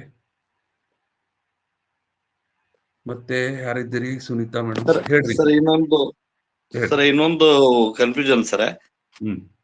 ಈ ನೀವು ಭಾಷೆಗಳ ಅನುಕ್ರಮಣಿಕೆಯನ್ನ ಹೇಳ್ಬೇಕಾದ್ರೆ ನಿಗ್ರೋ, ಆಸ್ಟ್ರಿಕ್ ಮತ್ತ ದ್ರಾವಿಡ್, ಮಂಗೋಲಿಯನ್ ಅಂತ ಹೇಳಿದ್ರಿ ಸರ್. ಅದು ಮಿಡಲ್ ಒಂದು ಮಿಸ್ ಆಯ್ತು ಸರ್ ನಮ್ಗೆ. ಅದ ಮೊದಲನೇದು ನಿಗ್ರೋ, ಆರ್ಯ, ಒಂದನೇದು ನಿಗ್ರೋ, ಎರಡನೇದು ಆಸ್ಟ್ರಿಕ್, ಮೂರನೇ ದ್ರಾವಿಡ, ನಾಲ್ಕನೇದು ಆರ್ಯ, ಕೊನೆಯದು ಮಂಗೋಲಿಯನ್. ನಾಲ್ಕನೇದು ಆರ್ಯ, ಆನಂತರ ಮಂಗೋಲಿಯನ್, ಲಾಸ್ಟ್ ಮಂಗೋಲಿಯನ್. ಇದು ಕ್ವಶನ್ ಹೆಂಗ್ ಮಾಡ್ಯಾರ ಸರ್? ಭಾರತದ ಮೂಲ ನಿವಾಸಿಗಳು ನಿಗ್ರೋಗಳು, ಭಾರತಕ್ಕೆ ಇತ್ತೀಚೆಗೆ ಬಂದವರು. ನೋಡ್ರಿ ಹೆಂಗ್ ಕೇಳ್ತಾರೆ, ಅತ್ಯಂತ ಇತ್ತೀಚೆಗೆ ಬಂದವರು ಮಂಗೋಲಿಯನ್ಸ್. ವಿಚಿತ್ರ ಐತಿದು. ಆದ್ರ ಆನ್ಸರ್ ಏನ್ ಬರ್ತದ ಗೊತ್ತೇನ್ ಸರ್? ಅಲ್ಲಿ ಫ್ರೆಂಚ್, ಇಂಗ್ಲಿಷ್, ಡಚ್, ಪೋರ್ಚುಗೀಸ್ ನೋಡ್ರಿ ಇವನ್ನ ಹಾಕ್ಬಿಟ್ಟಿರ್ತಾರ. ಹೌದಾ? ನಾವೆಲ್ಲಿ ಓದಿವಿ ಅದನ್ನ? ಓದೇ ಇಲ್ಲ. ಆದ್ರೆ ಜನಾಂಗಗಳು ಬಂದಾಗ 5 ತಿಳ್ಕೊಬೇಕು: ದ್ರಾವಿಡ, ನಿಗ್ರೋ, ಆಸ್ಟ್ರಿಕ್, ದ್ರಾವಿಡ, ಆರ್ಯ, ಮಂಗೋಲಿಯನ್. ಇವೇ ಇದಾವ. ಮತ್ತೆ ಪೋರ್ಚುಗೀಸರೆಲ್ಲ ಬಂದಾರ, ಪೋರ್ಚುಗೀಸ್ ಭಾಷೆನ ತಗೊಂಡಿವಿ. ಆದ್ರೆ ಅವೆಲ್ಲ ಇಲ್ಲ ಇದ್ರಾಗ. ಭಾಷಾ ವಿಜ್ಞಾನದಲ್ಲಿ ಅವನ್ನ ಎಡಿಕ್ಟ್ ಮಾಡ್ಕೊಂಡಿಲ್ಲ. ಹಂಗಾಗಿ 5 ತಿಳ್ಕೊಬೇಕು. ಎಲ್ಲ ಭಾಷಾ ವಿಜ್ಞಾನಗಳು ಅವೇ ಬರ್ದಾವ. ಹೌದಾ? ಮುಂದೆ ಆಧುನಿಕ ಭಾಷಾ ವಿಜ್ಞಾನದಲ್ಲಿ ನಾನು ಸೇರಿಸ್ತೀನಿ ಅದು ಪಾಯಿಂಟ್ ಅನ್ನ. ನೆಕ್ಸ್ಟ್ ಕ್ವಶನ್ ಹೇಳಿ ಮತ್ತೆ ಯಾರಿಗಾದ್ರೂ ಕ್ವಶನ್ ತಿಳಿಲಿಲ್ಲ ಅಂದ್ರೆ. ಮಮತಾ ಮೇಡಮ್ ಚೆನ್ನಾಗ್ಲಿಲ್ಲ ಪಾಪ ಮಲಗ್ಬಿಟ್ರ. ಮಲಗ್ಬೇಕಂಗ ಮಲಗಿದ್ರೆ ಬಹಳ ಸೂಪರ್. ನೆಕ್ಸ್ಟ್ ಏನ್ ಮೇಡಮ್ ಸರ್, ಹೇಳಿ. ಜನಾಂಗಗಳು ಬರೋದಕ್ಕೂ ಮುಂಚೆ, ವಲಸೆ ಬರೋದಕ್ಕೂ ಮುಂಚೆ ಭಾರತದಲ್ಲಿ ಯಾರಿದ್ರು ಅಂತ ನಿಮ್ ಪ್ರಶ್ನೆ ಹೌದಿಲ್ರಿ? ನಿಗ್ರೋ ಜನಾಂಗನು ಬಂದವ್ರೆ, ವಿಚಿತ್ರ ಐತಿ. ಯಾರಿದ್ರು ಭಾರತದ ಮೂಲ ನಿವಾಸಿಗಳು ಯಾರು? ಇತ್ತೀಚೆಗೆ ಭಯಂಕರ ನಡೆದೈತಿ. ಏನಾಯ್ತು ಅಂದ್ರೆ, ಈ ಬ್ರಾಹ್ಮಣ, ಕ್ಷತ್ರಿಯ, ವೈಶ್ಯ, ಶೂದ್ರ ಅಂದ್ರು, ವರ್ಣಾಶ್ರಮ ಪದ್ಧತಿಯಲ್ಲಿದೆ, ಪಂಚಮ ಅಂದ್ರು. ಅವರನ್ನು ಬಿಟ್ಟು ನಾವೇ ಮೂಲದಲ್ಲಿ ಇದ್ದೀವಿ ಅಂತ ಈಗ ಒಂದೊಂದು ಜನಾಂಗದವ್ರು ಒಂದೊಂದು ಟೈಪ್ ಹೇಳ್ತಾ ಹೋಗ್ತಾರೆ. ಹೌದ್ರಿ? ಆದ್ರೆ ಇದು ಅಲ್ಲಿ ಮೂಲ ಯಾರಿದ್ರು ಅನ್ನೋದು ಮತ್ತೆ ಇನ್ನೂ ನಡೆದದು ಅಷ್ಟೇ. ಇನ್ನೂ ಅದು ನಮಗೆ ಸರಿಯಾಗಿ ಸಿಗಲ್ಲ. ಮತ್ ಕಳೆದ ವರ್ಷ ಚರ್ಚೆ ಆದಾಗ ಒಬ್ರು ಹೇಳಿದ್ರು, ಒಬ್ರು ಮೇಡಮ್ ಅವ್ರು ಏನ್ ಹೇಳಿದ್ರಂದ್ರೆ, ಸರ್ ಆರ್ಯ ಜನಾಂಗ ಅನ್ನೋದೇ ಸುಳ್ಳು ಅಂತ ಅವ್ರು ಹೇಳಿದ್ರು. ಹೆಂಗೆ ಮೇಡಮ್ ಅಂದೆ ನಾನು. ಸರ್ ಒಂದು ಕಾದಂಬರಿಯಲ್ಲಿ ಬರೆದಿದ್ದಾರೆ ಅಂತಾರೆ ಅವರು. ಕಾದಂಬರಿ ಅವ್ರು ಬರ್ದಾರಂದ್ರೆ ಈಗ ನಾವು ಬರಿತೀವಿ ಆರ್ಯ ಜನಾಂಗ ಇಲ್ಲ ಅಂತ ತಿಳ್ಕೊಂಡು, ಈಗ ಮಾರ್ಕ್ ಕಟ್ಟಾಗಿ ಬಿಡ್ತೈತಿ. ಆ ಕಾದಂಬರಿಕಾರ ಮಾರ್ಕ್ಸ್ ಕೊಡ್ತಾನ? ಇಲ್ಲ. ಕಾದಂಬರಿಯವರು ಹೇಳಿರ್ಬೇಕು. ಈಗ ನಾ ಹೇಳ್ತೀನಿ ಇದು ಇಲ್ಲ, ದ್ರಾವಿಡನೇ ಇಲ್ಲ ಅಂತೀನಿ, ನಾ ಅಂದ ತಕ್ಷಣ ಇಲ್ಲ ಆಗ್ಬೇಕಲ್ಲ. ಕಾದಂಬರಿ ಈಸ್ ಡಿಫ್ರೆಂಟ್ ಫ್ರಮ್ ಹಿಸ್ಟರಿ. ಹಿಸ್ಟ್ರಿನೇ ಬೇರೆ, ಕಾದಂಬರಿನೇ ಬೇರೆ. ಅದು ಹೇಳಿದ್ದೆಲ್ಲ ಸತ್ಯ ಅಂತ ಹೆಂಗ್ ಹೇಳ್ಕೋಬೇಕು? ಮತ್ತೆ ಹೇಳಿದ್ನಲ್ಲ, ಒಬ್ರು ಯಾರು ಸರ್ ಕಲಿಸ್ತಾಕ್ ಬಂದಿದ್ರು, ಅವ್ರು ಹೇಳಿದ್ರು ತ್ರಿಪದಿ ಮೊಟ್ಟ ಮೊದಲು ಬಳಸಲ್ಪಟ್ಟಿದ್ದು ನಾವು ಓದೋದಲ್ಲಿ ಬಾದಾಮಿ ಶಾಸನದಲ್ಲಿ ಫಸ್ಟ್ ಮೊದಲು ತ್ರಿಪದಿಗಳು ಅಲ್ಲಿ ಸಿಗ್ತಾವ. ಅವ್ರು ಹೇಳಿದ್ರು ಉಡುಪಿಯ ಉದ್ಯಾವರದಲ್ಲಿ ಸಿಗುತ್ತದೆ ಅಂತ. ಉದ್ಯಾವರದ ಶಾಸನದಲ್ಲಿ ಮೊಟ್ಟ ಮೊದಲ ತ್ರಿಪದಿ ಸಿಗುತ್ತದೆ. ಬಾದಾಮಿ ಶಾಸನವನ್ನು ಬರೆದಿರತಕ್ಕಂತಹ ಯಾರದು ಅಕ್ಷರ ಮೇರು ದಾಮೋದರನ್ ಎನ್ನುವಂತಹ ವ್ಯಕ್ತಿ ಮೊದಲು ಇಲ್ಲಿ ತ್ರಿಪದಿ ಬರದ, ಆಮೇಲೆ ಅಲ್ಲಿ ಬಂದು ಬರದ ಅಂತ ಹೇಳ್ತಾರ ಅವರು. ಮತ್ತೆ ಇದು ಬ್ರಾಹ್ಮಣರನ್ನು ಕುರಿತು ಹೇಳುತ್ತದೆ ಹಿಂಗ್ ಹೇಳ್ತಾರ ಅವರು. ಯಾಕಂದ್ರೆ ಭಟ್ಟ ಅಂತ ಇದ್ದಾರೆ, ಕಪ್ಪೆ ಅರಭಟ್ಟ. ಇದು ಪುಲಿಕೇಶಿ ಬಗ್ಗೆ ಹೇಳಲ್ಲ. ಹಿಂಗೆ ಏನೇನೋ ಹೊಸ ತರ ಅವ್ರು ಹೇಳ್ತಾ ಹೋದ್ರು. ಪದಗಳನ್ನ ಜಾತೀಕರಣ, ಸಂಸ್ಕೃತೀಕರಣಗೊಳಿಸುವ ಪದ್ಧತಿ. ಅವ್ರು ಸಂಶೋಧಕರು ಅವ್ರು ಏನಾರು ಹೇಳ್ತಾರೆ. ನಾನು ಅವ್ರಿಗೆ ಕ್ವಶನ್ ಕೇಳಿದೆ, ಸರ್ ಹೀಗೆ ಹೇಳಿದ್ರಿ ನೀವು, ಈಗ ನಾ ಬರಿತೀನಿ ಏನು ಕನ್ನಡದ ಮೊಟ್ಟ ಮೊದಲ ತ್ರಿಪದಿ ಸಿಗೋದು ಉದ್ಯಾವರದ ಶಾಸನದಲ್ಲಿ ಅಂತ. ಬಟ್ ನನಗೆ ಮಾರ್ಕ್ಸ್ ಬಂದ್ರೆ ಓಕೆ, ನನ್ನ ಮಾರ್ಕ್ಸ್ ಕಟ್ ಆದ್ರೆ ಅದ್ರ ನೈತಿಕ ಜವಾಬ್ದಾರಿ ನೀವು ತಗೋತೀರಾ? ಹೌದಾ? ಒಂದ್ ಮಾರ್ಕ್ ಮತ್ತೆ ನೀವು ಕಟ್ ಹೇಳ್ರಲ್ಲ ಸ್ಟ್ರಾಂಗ್ ಆಗಿ, ಇದೇ ಫಸ್ಟು, ಇದು ತಪ್ಪು, ಮೂರ್ಖರೇ, ಇದು ಹೇಳ್ಬೇಡ್ರಿ, ನೀವು ಬರ್ರಿ ಪುಸ್ತಕದಾಗ, ಪುರಾತತ್ವ ಇಲಾಖೆ ಒಪ್ಕೊಳ್ಳಿ, ಆಮೇಲೆ ಕ್ವಶನ್ ಕೇಳಿ, ನಾವು ಆನ್ಸರ್ ಮಾಡಿದ್ಮೇಲೆ ಬರ್ಬೇಕು. ಹಂಗ ನೀವು ಒಬ್ರು ಹಂಗ ಕೂಗಿ ಹೇಳ್ಬಿಟ್ರೆ ಆಗುತ್ತಾ ಅಂತ ಕೇಳಿದೆ ನಾನು. ನಂದು ಮಾತ್ರ ನಾನು ಹೇಳಿದೆ, ನಿಮ್ದು ಯಾರು ಕೇಳ್ತಾರೆ ನೋಡ್ರಿ. ಆದ್ರೆ ಒಂದು ಕ್ಲೂ ಏನ್ ಸಿಕ್ತು ನನಗಂದ್ರೆ, ತ್ರಿಪದಿ ಬಾದಾಮಿ ಶಾಸನ ಬರೆಯಲ್ಪಟ್ಟ ಕಾಲಘಟ್ಟದಲ್ಲಿ ಇನ್ನೊಂದು ಕಡೆ ಇದೆ. ಯಾವುದದು ಅಂತ ಕೇಳಿದ್ರೆ ಉದ್ಯಾವರದ ಶಾಸನ ಹೇಳಬಹುದು. ಹೌದ್ರಿ? ಈಗ ನಾ ಹೇಳ್ತೀನಿ ಕಡಾಖಂಡಿತ, ಕಪ್ಪೆಯರ ಭಟ್ಟ ಅಂದ್ರೆ ಇಮ್ಮಡಿ ಪುಲಿಕೇಶಿ. ಕಾರಣ ಏನಂದ್ರೆ ಎರಡೂ ಓದಿದೆ ನಾನು ಶಾಸನ. ಕಪ್ಪೆಯರ ಭಟ್ಟ ಅಂದ್ರೆ ಇಮ್ಮಡಿ ಪುಲಿಕೇಶಿ, ಇಮ್ಮಡಿ ಪುಲಿಕೇಶಿ ಅಂದ್ರೆ ಕಪ್ಪೆಯರ ಭಟ್ಟ ಅಂತ ಹೇಳುವ ಶಾಸನಗಳು ಬಾದಾಮಿಯಲ್ಲಿ ಸಿಗ್ತಾವ. ಹಾಗಾಗಿ ನಾವು ಹೇಳಿದ್ವಿ ಇದನ್ನ ಬರೆದವನು ಅಕ್ಷರ ಮೇರು ದಾಮೋದರನ್. ಯಾಕಂದ್ರೆ ಶಾಸನಗಳಲ್ಲೇ ಬರೆಯಲ್ಪಟ್ಟಿದೆ. ಈ 3 ತ್ರಿಪದಿಗಳು ಇನ್ನೊಂದು ಕಡೆ ಬರೆಯಲ್ಪಟ್ಟಿವೆ. ನಾ ಹೇಳ್ತೀನಿ ಕಾರಣ, ನಾನು ಓದಿನಿ. ಹೌದಾ? ಸಿಡಿಲು ಪಡಿಯಲ್ಲಿ ಅದೇ ತ್ರಿಪದಿಗಳು ಅಲ್ಲಿ ಸಿಗ್ತಾವ ನೋಡಿ. ಸಿಬಾರ್ಕೆರೆ ಅಂತ ಬರ್ತದೆ, ಅಲ್ಲಿ ಕೂಡ ಸಿಗ್ತಾವ. ಇದು ಸರ್ ಉದ್ಯಾವರ್ತ ಶಾಸನ ಬಗ್ಗೆ ಸ್ವಲ್ಪ ಹೇಳಿ ಸರ್. ಮೇಡಮ್ ಅದ್ರಾಗ ಏನೈತೆ ಅನ್ನೋದು ಗೊತ್ತಿಲ್ಲ ನನಗೆ. ಆದ್ರೆ ಅವ್ರು ಹೇಳಿದ್ರು ನಮ್ಗೆ RC ಒಳಗ, ಮೈಸೂರು ಯೂನಿವರ್ಸಿಟಿಯಲ್ಲಿ ನಾನು RC ಮಾಡ್ತಿದ್ದೆ, ರಿಫ್ರೆಶರ್ ಕೋರ್ಸ್ ಅಂತ. ಅಲ್ಲಿ ಅವರು ಹೇಳ್ತಿದ್ರು, ಶಾಸನ ಹೇಳಕ್ ಬಂದಿದ್ರು. ಬಟ್ ನಾವು ಕ್ವಶನ್ ಮಾಡಿದೆ. ಬಟ್ ಅವರು ಸರ್ ಹೇಳಿದ್ರು ಬಿಡ್ರಿ, ಚೆನ್ನಾಗಿ ಹೇಳಿದ್ರು, ಮಾತು ಬೇರೆ. ಬಟ್ ಅವರು ಏನ್ ಎಕ್ಸ್ಪ್ಲೈನ್ ಮಾಡಿದ್ರು ಅದು ಸರಿ ಅಂತ ಅವರು. ಬಟ್ ನಾವು ಅಧ್ಯಾಪಕರಲ್ಲ.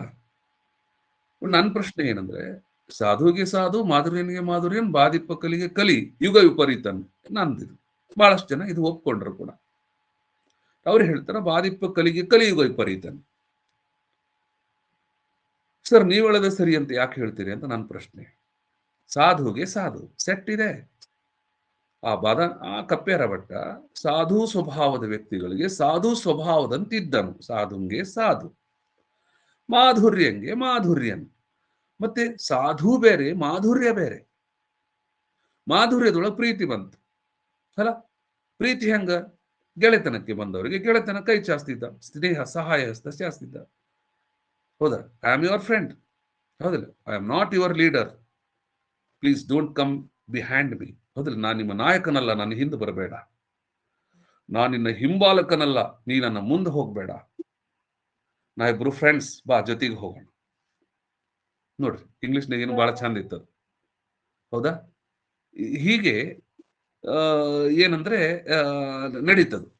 ಸಾಧುವಿಗೆ ಸಾಧು, ಮಾಧುರ್ಯನ್ಗೆ ಮಾಧುರ್ಯನ್. 2 ಸೆಟ್ ಆಯ್ತು. 3ನೇ ಸೆಟ್ಟು ಬಾಧಿಪ ಕಲಿಗೆ ಕಲಿ. ನೀನ್ ಕೂಡ ಯುದ್ಧ ಮಾಡ್ತೀನೋ ಮಗನೇ ಅಂದ್ರೆ, ಬಾರೋ ಮಗನೇ ಅನ್ನೋದು. ಬಾಧಿಪ ಕಲಿಗೆ ಕಲಿ, ಹೀಗೆ ಕಲಿಸ್ಬೇಕು. ಮುಂದಿನ ಶಬ್ದ ಯುಗ ವಿಪರೀತನ್. ಯುಗ ವಿಪರೀತನ್ ಎಂದರೆ ನಡೀತಾ ಇರೋದು ಯುಗ ಕಲಿಯುಗ. ಕಲಿಯುಗದಲ್ಲಿ ಕಂಪ್ಲೀಟ್ ನೆಗೆಟಿವ್ ಇದೆ. ರಾಜನಾದವನು ಪ್ರಜೆಗಳನ್ನ ಮಕ್ಕಳಂತೆ ಕಾಣಬೇಕು ಅನ್ನೋದು ರಾಜಧರ್ಮ ಹೇಳುತ್ತದೆ. ರಾಜ ಪ್ರಜೆಗಳಿಂದ ಸುಲಿಗೆ ಮಾಡಲು ನೋಡುತ್ತಾನೆ. ಪ್ರಜೆಗಳ ಮೇಲೆ ಅತ್ಯಾಚಾರ ನಡೀತಾ ಇದೆ, ಪ್ರಜೆಗಳಿಗೆ ಅನ್ಯಾಯ ನಡೀತಾ ಇದೆ. ಹೌದಾ? ಇದು ಕಲಿಯುಗದ ಗುಣ. ಆದ್ರೆ ಅವನು ಯುಗ ವಿಪರೀತ, ಕಪ್ಪೇರ ಭಟ್ಟ. ಯಾಕ? ಇಲ್ಲಿ ಎಲ್ಲ ಉಲ್ಟಾ ಇದೆ. ಆದ್ರೆ ಪ್ರಜೆಗಳನ್ನ ಮಕ್ಕಳಂತೆ ಕಾಣುವವನು ಅಂದ್ರೇನು? ಈ ಯುಗಕ್ಕೆ ವಿಪರೀತ ಬುದ್ಧಿ ಉಳ್ಳವನು. ಇಲ್ಲಿ ಹೆಂಗ್ ಕೆಟ್ಟದಿದೆ ಹಂಗಿಲ್ಲವ. ಪ್ರಜೆಗಳನ್ನ ಮಕ್ಕಳಂತೆ ಕಂಡ, ಅನಾಥರಿಗೆ ಆಶ್ರಯ ಕೊಟ್ಟ. ನೋಡ್ರಿ, ಇದು ಯುಗ ವಿಪರೀತ. ಆದ್ರೆ ಕಲಿಸೋ ಮಹಾಮಣಿಗಳು ನೋಡಿ, ಯಾರೊಬ್ರು ಬೆಂಗಳೂರು ಯೂನಿವರ್ಸಿಟಿ ಕಲಿಸ್ತಿದ್ರು. ಅವನು ಕಲಿಯುಗಕ್ಕೆ ವಿಪರೀತನಾಗಿದ್ದನು. ಏನಪ್ಪ ಹಂಗಂದ್ರ?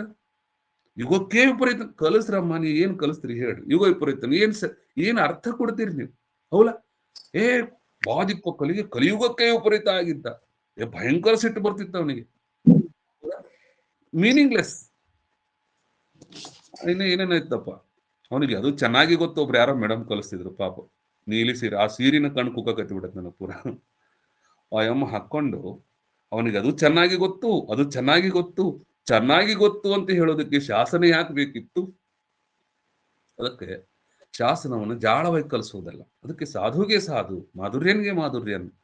ಬಾಧಿಪ ಕಲಿಗೆ ಕಲಿ, ಯುಗ ವಿಪರೀತನ್ ಹಿಂಗ್ ಬರ್ಬೇಕು. ಮುಂದ್ ಪದ ಮಾಧವನೀತನ್ ಅಂತ ಬಂದದ. ಪ್ಯಾರನಲ್ಲ. ಮಾಧವ ಅಂದ್ರೇನು? ಹರಿ, ವಿಷ್ಣು. ಹರಿ ಅಂತ, ಕೃಷ್ಣ ಅಂತೇಳಿ. ಕೃಷ್ಣನೇ ಬೇರೆ, ಹರಿನೇ ಬೇರೆ. ಹರಿ ಕೃಷ್ಣ ಅಂತ ಹೋಲಿಸ್ತಾರೆ ಅಷ್ಟೆ. ಈಗ ಮಾಧವ ಹೆಂಗ?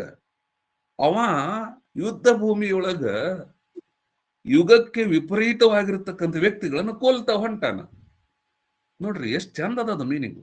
ಮಾಧವ ಮಾಡಿದ್ದೇನು? ಹೌದಾ? ಈ ಯುಗಕ್ಕೆ ಒಗ್ಗಿಕೊಳ್ಳುವವರು ಪಾಂಡವರಿದ್ರು, ಅವ್ರ ಪರವಾಗಿ ನಿಂತ್ಕೊಂಡ. ಯುಗಕ್ಕೆ ವಿರುದ್ಧವಾದ ಗುಣಗಳು ಕೌರವರಲ್ಲಿದ್ದು ಅವರನ್ನ ನಾಶಪಡಿಸ್ತಾ ಹೋದ. ಅವ್ರ ಕಡೆ ಒಳ್ಳೆಯವರಿದ್ರು, ಆ ಕಡೆ ಸಪೋರ್ಟ್ ಮಾಡ್ತಿದ್ರು. ಹಾಗಾಗಿ ಅವರನ್ನ ಕೊಲ್ತಾ ಹೋದ. ಈ ಕಡೆ ಧರ್ಮ ಏನದು, ಧರ್ಮಕ್ಕೆ ಜಯ. ಹೌದಿಲ್ಲ? ಹಿಂಗ್ ಹೇಳ್ಕೊಂಡು ಹೋದ. ಎಷ್ಟ್ ಚಂದದ ನೋಡ್ರಿ ಅದು. ಯುಗ ವಿಪರೀತನ್, ಮಾಧವನೀತನ್, ಪೆರನಲ್ಲ. ಹೌದಾ?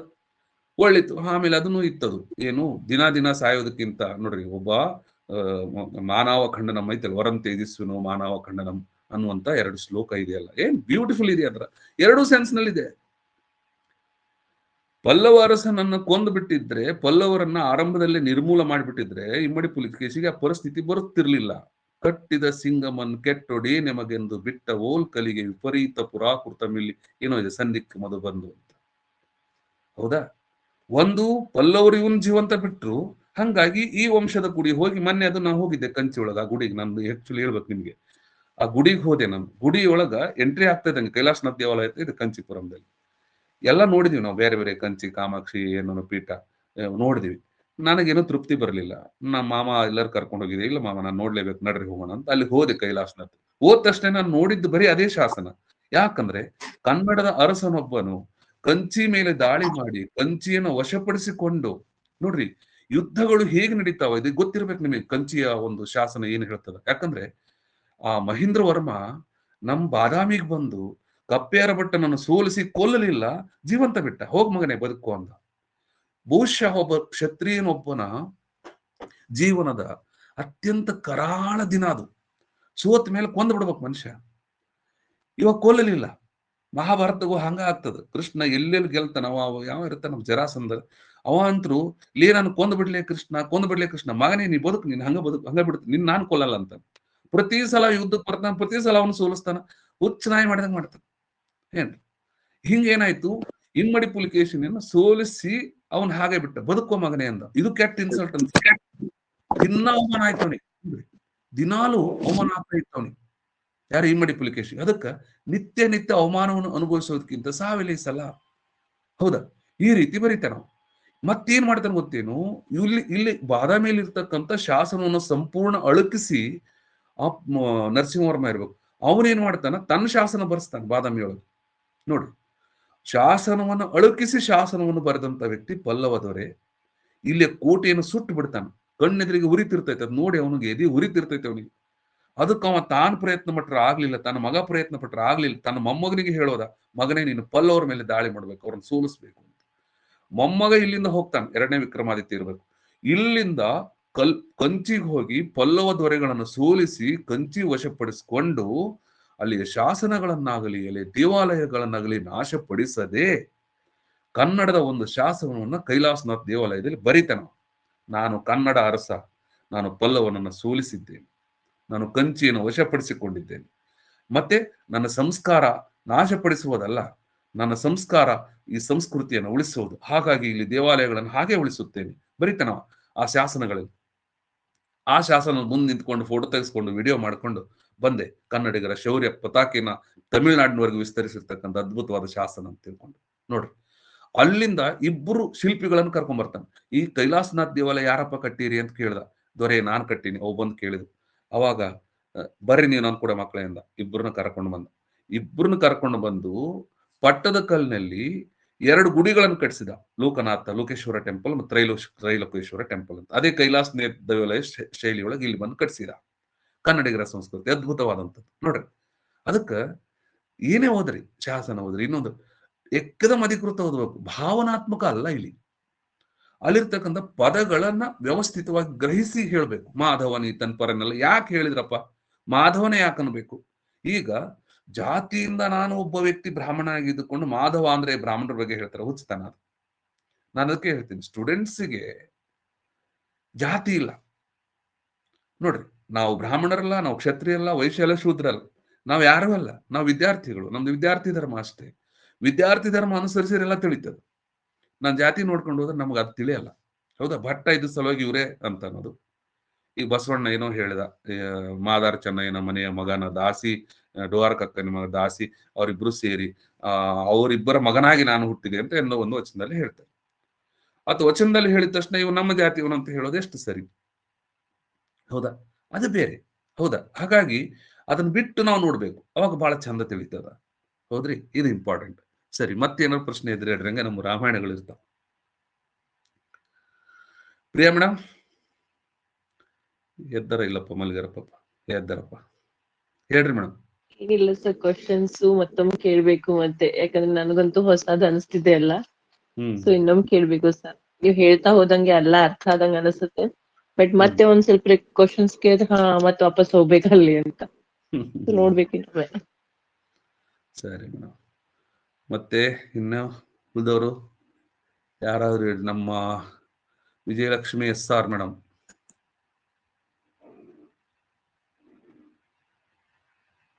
ತ್ರಿವೇಣಿ ಮೇಡಮ್, ಸುನೀತಾ ಮೇಡಮ್, ಹೇಳ್ರಿ. ಸರ್, ಇದು ಭಾಷೆ ಪ್ರಾರೂಪ ಪದ್ಧತಿ ಇತಿಹಾಸದಲ್ಲಿ 3 ರೀತಿ ವರ್ಗೀಕರಣ ಹೇಳಿದ್ರಲ್ಲ ಸರ್. ವಿವಿಕ್ತ ಭಾಷೆ ವರ್ಗ, ಅಂಟು ವರ್ಗ, ಅಂತರ್ಗಮಕ ವರ್ಗ ಸರ್.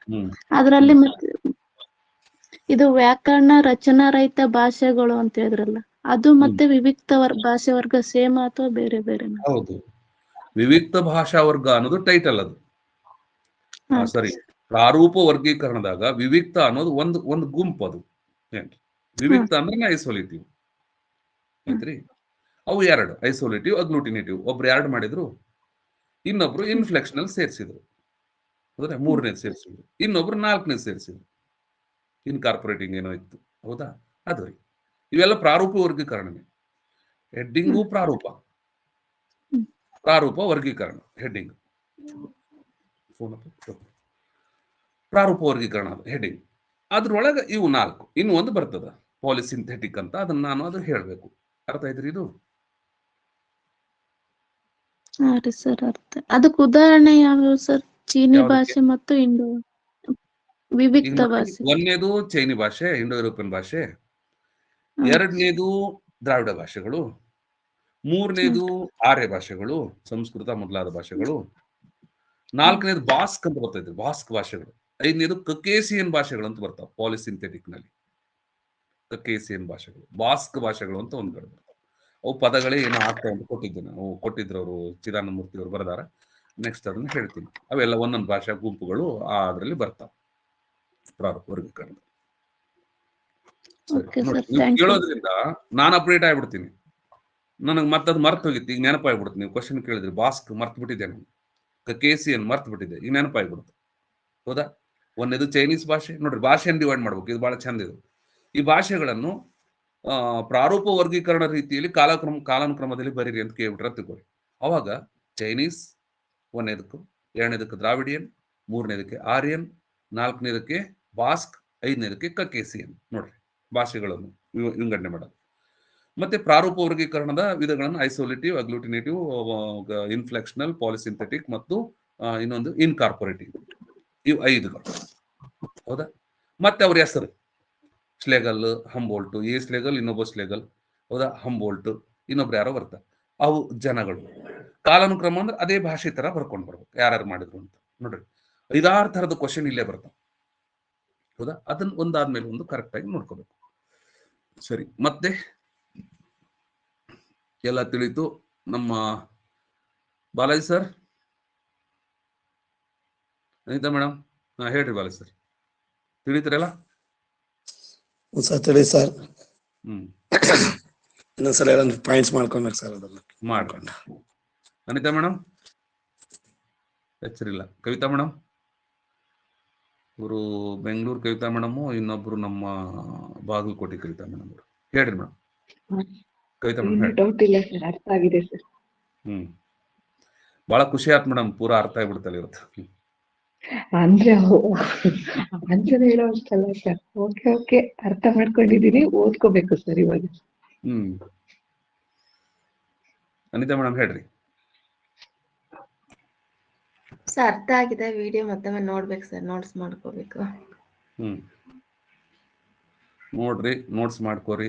ನೋಟ್ಸ್ ಮಾಡ್ತಾ ಮಾಡ್ತಾ ಹೋಗ್ರಿ ಮೇಡಮ್. ಈಗ ನೀವು ಒಂದ್ ವೇಳೆ ಗ್ಯಾಪ್ ಮಾಡ್ಬಿಟ್ರಿ ಅಂದ್ರೆ ಇನ್ನ 1 ತಿಂಗಳಾದ ಮೇಲೆ ಸಾಕಪ್ಪ, ಇನ್ನು ಈ ಕ್ಲಾಸೇ ಬೇಡ, ಕನ್ನಡನ ಬೇಡ ಅಂತ ಹೋಗ್ಬಿಡ್ತೀವಿ ವಾಪಸ್. ಬಹಳ ವಿಷಯ. ನಾನು ಆ ಸ್ಪೀಡ್ನಲ್ಲಿ ಇನ್ನೂ ಹೊಂಟಿಲ್ಲ, ಆಕ್ಚುಲಿ ಬಹಳ ಸ್ಲೋ ಹೊಂಟೀನಿ ಇವಾಗ. ಇನ್ನೂ ಸ್ಪೀಡ್ ಇದೆ. ಇದು ಫಸ್ಟ್, ಸೆಕೆಂಡ್ ಗೇರ್ ಇದು ಹೆಚ್ಚು ಕಡಿಮೆ, 3rd gear, 4th gear, 5th gear ಅದಾವ. ಇನ್ನ ಅಲ್ಲಿ ತನಕ ಹೋಗ್ಬೇಕಲ್ಲ, ಆಮೇಲೆ ಬರ್ತಾವ ಟೆಸ್ಟ್ಗಳು ಎಲ್ಲ. ಸರಿ, ಇವತ್ತು ಇಷ್ಟು.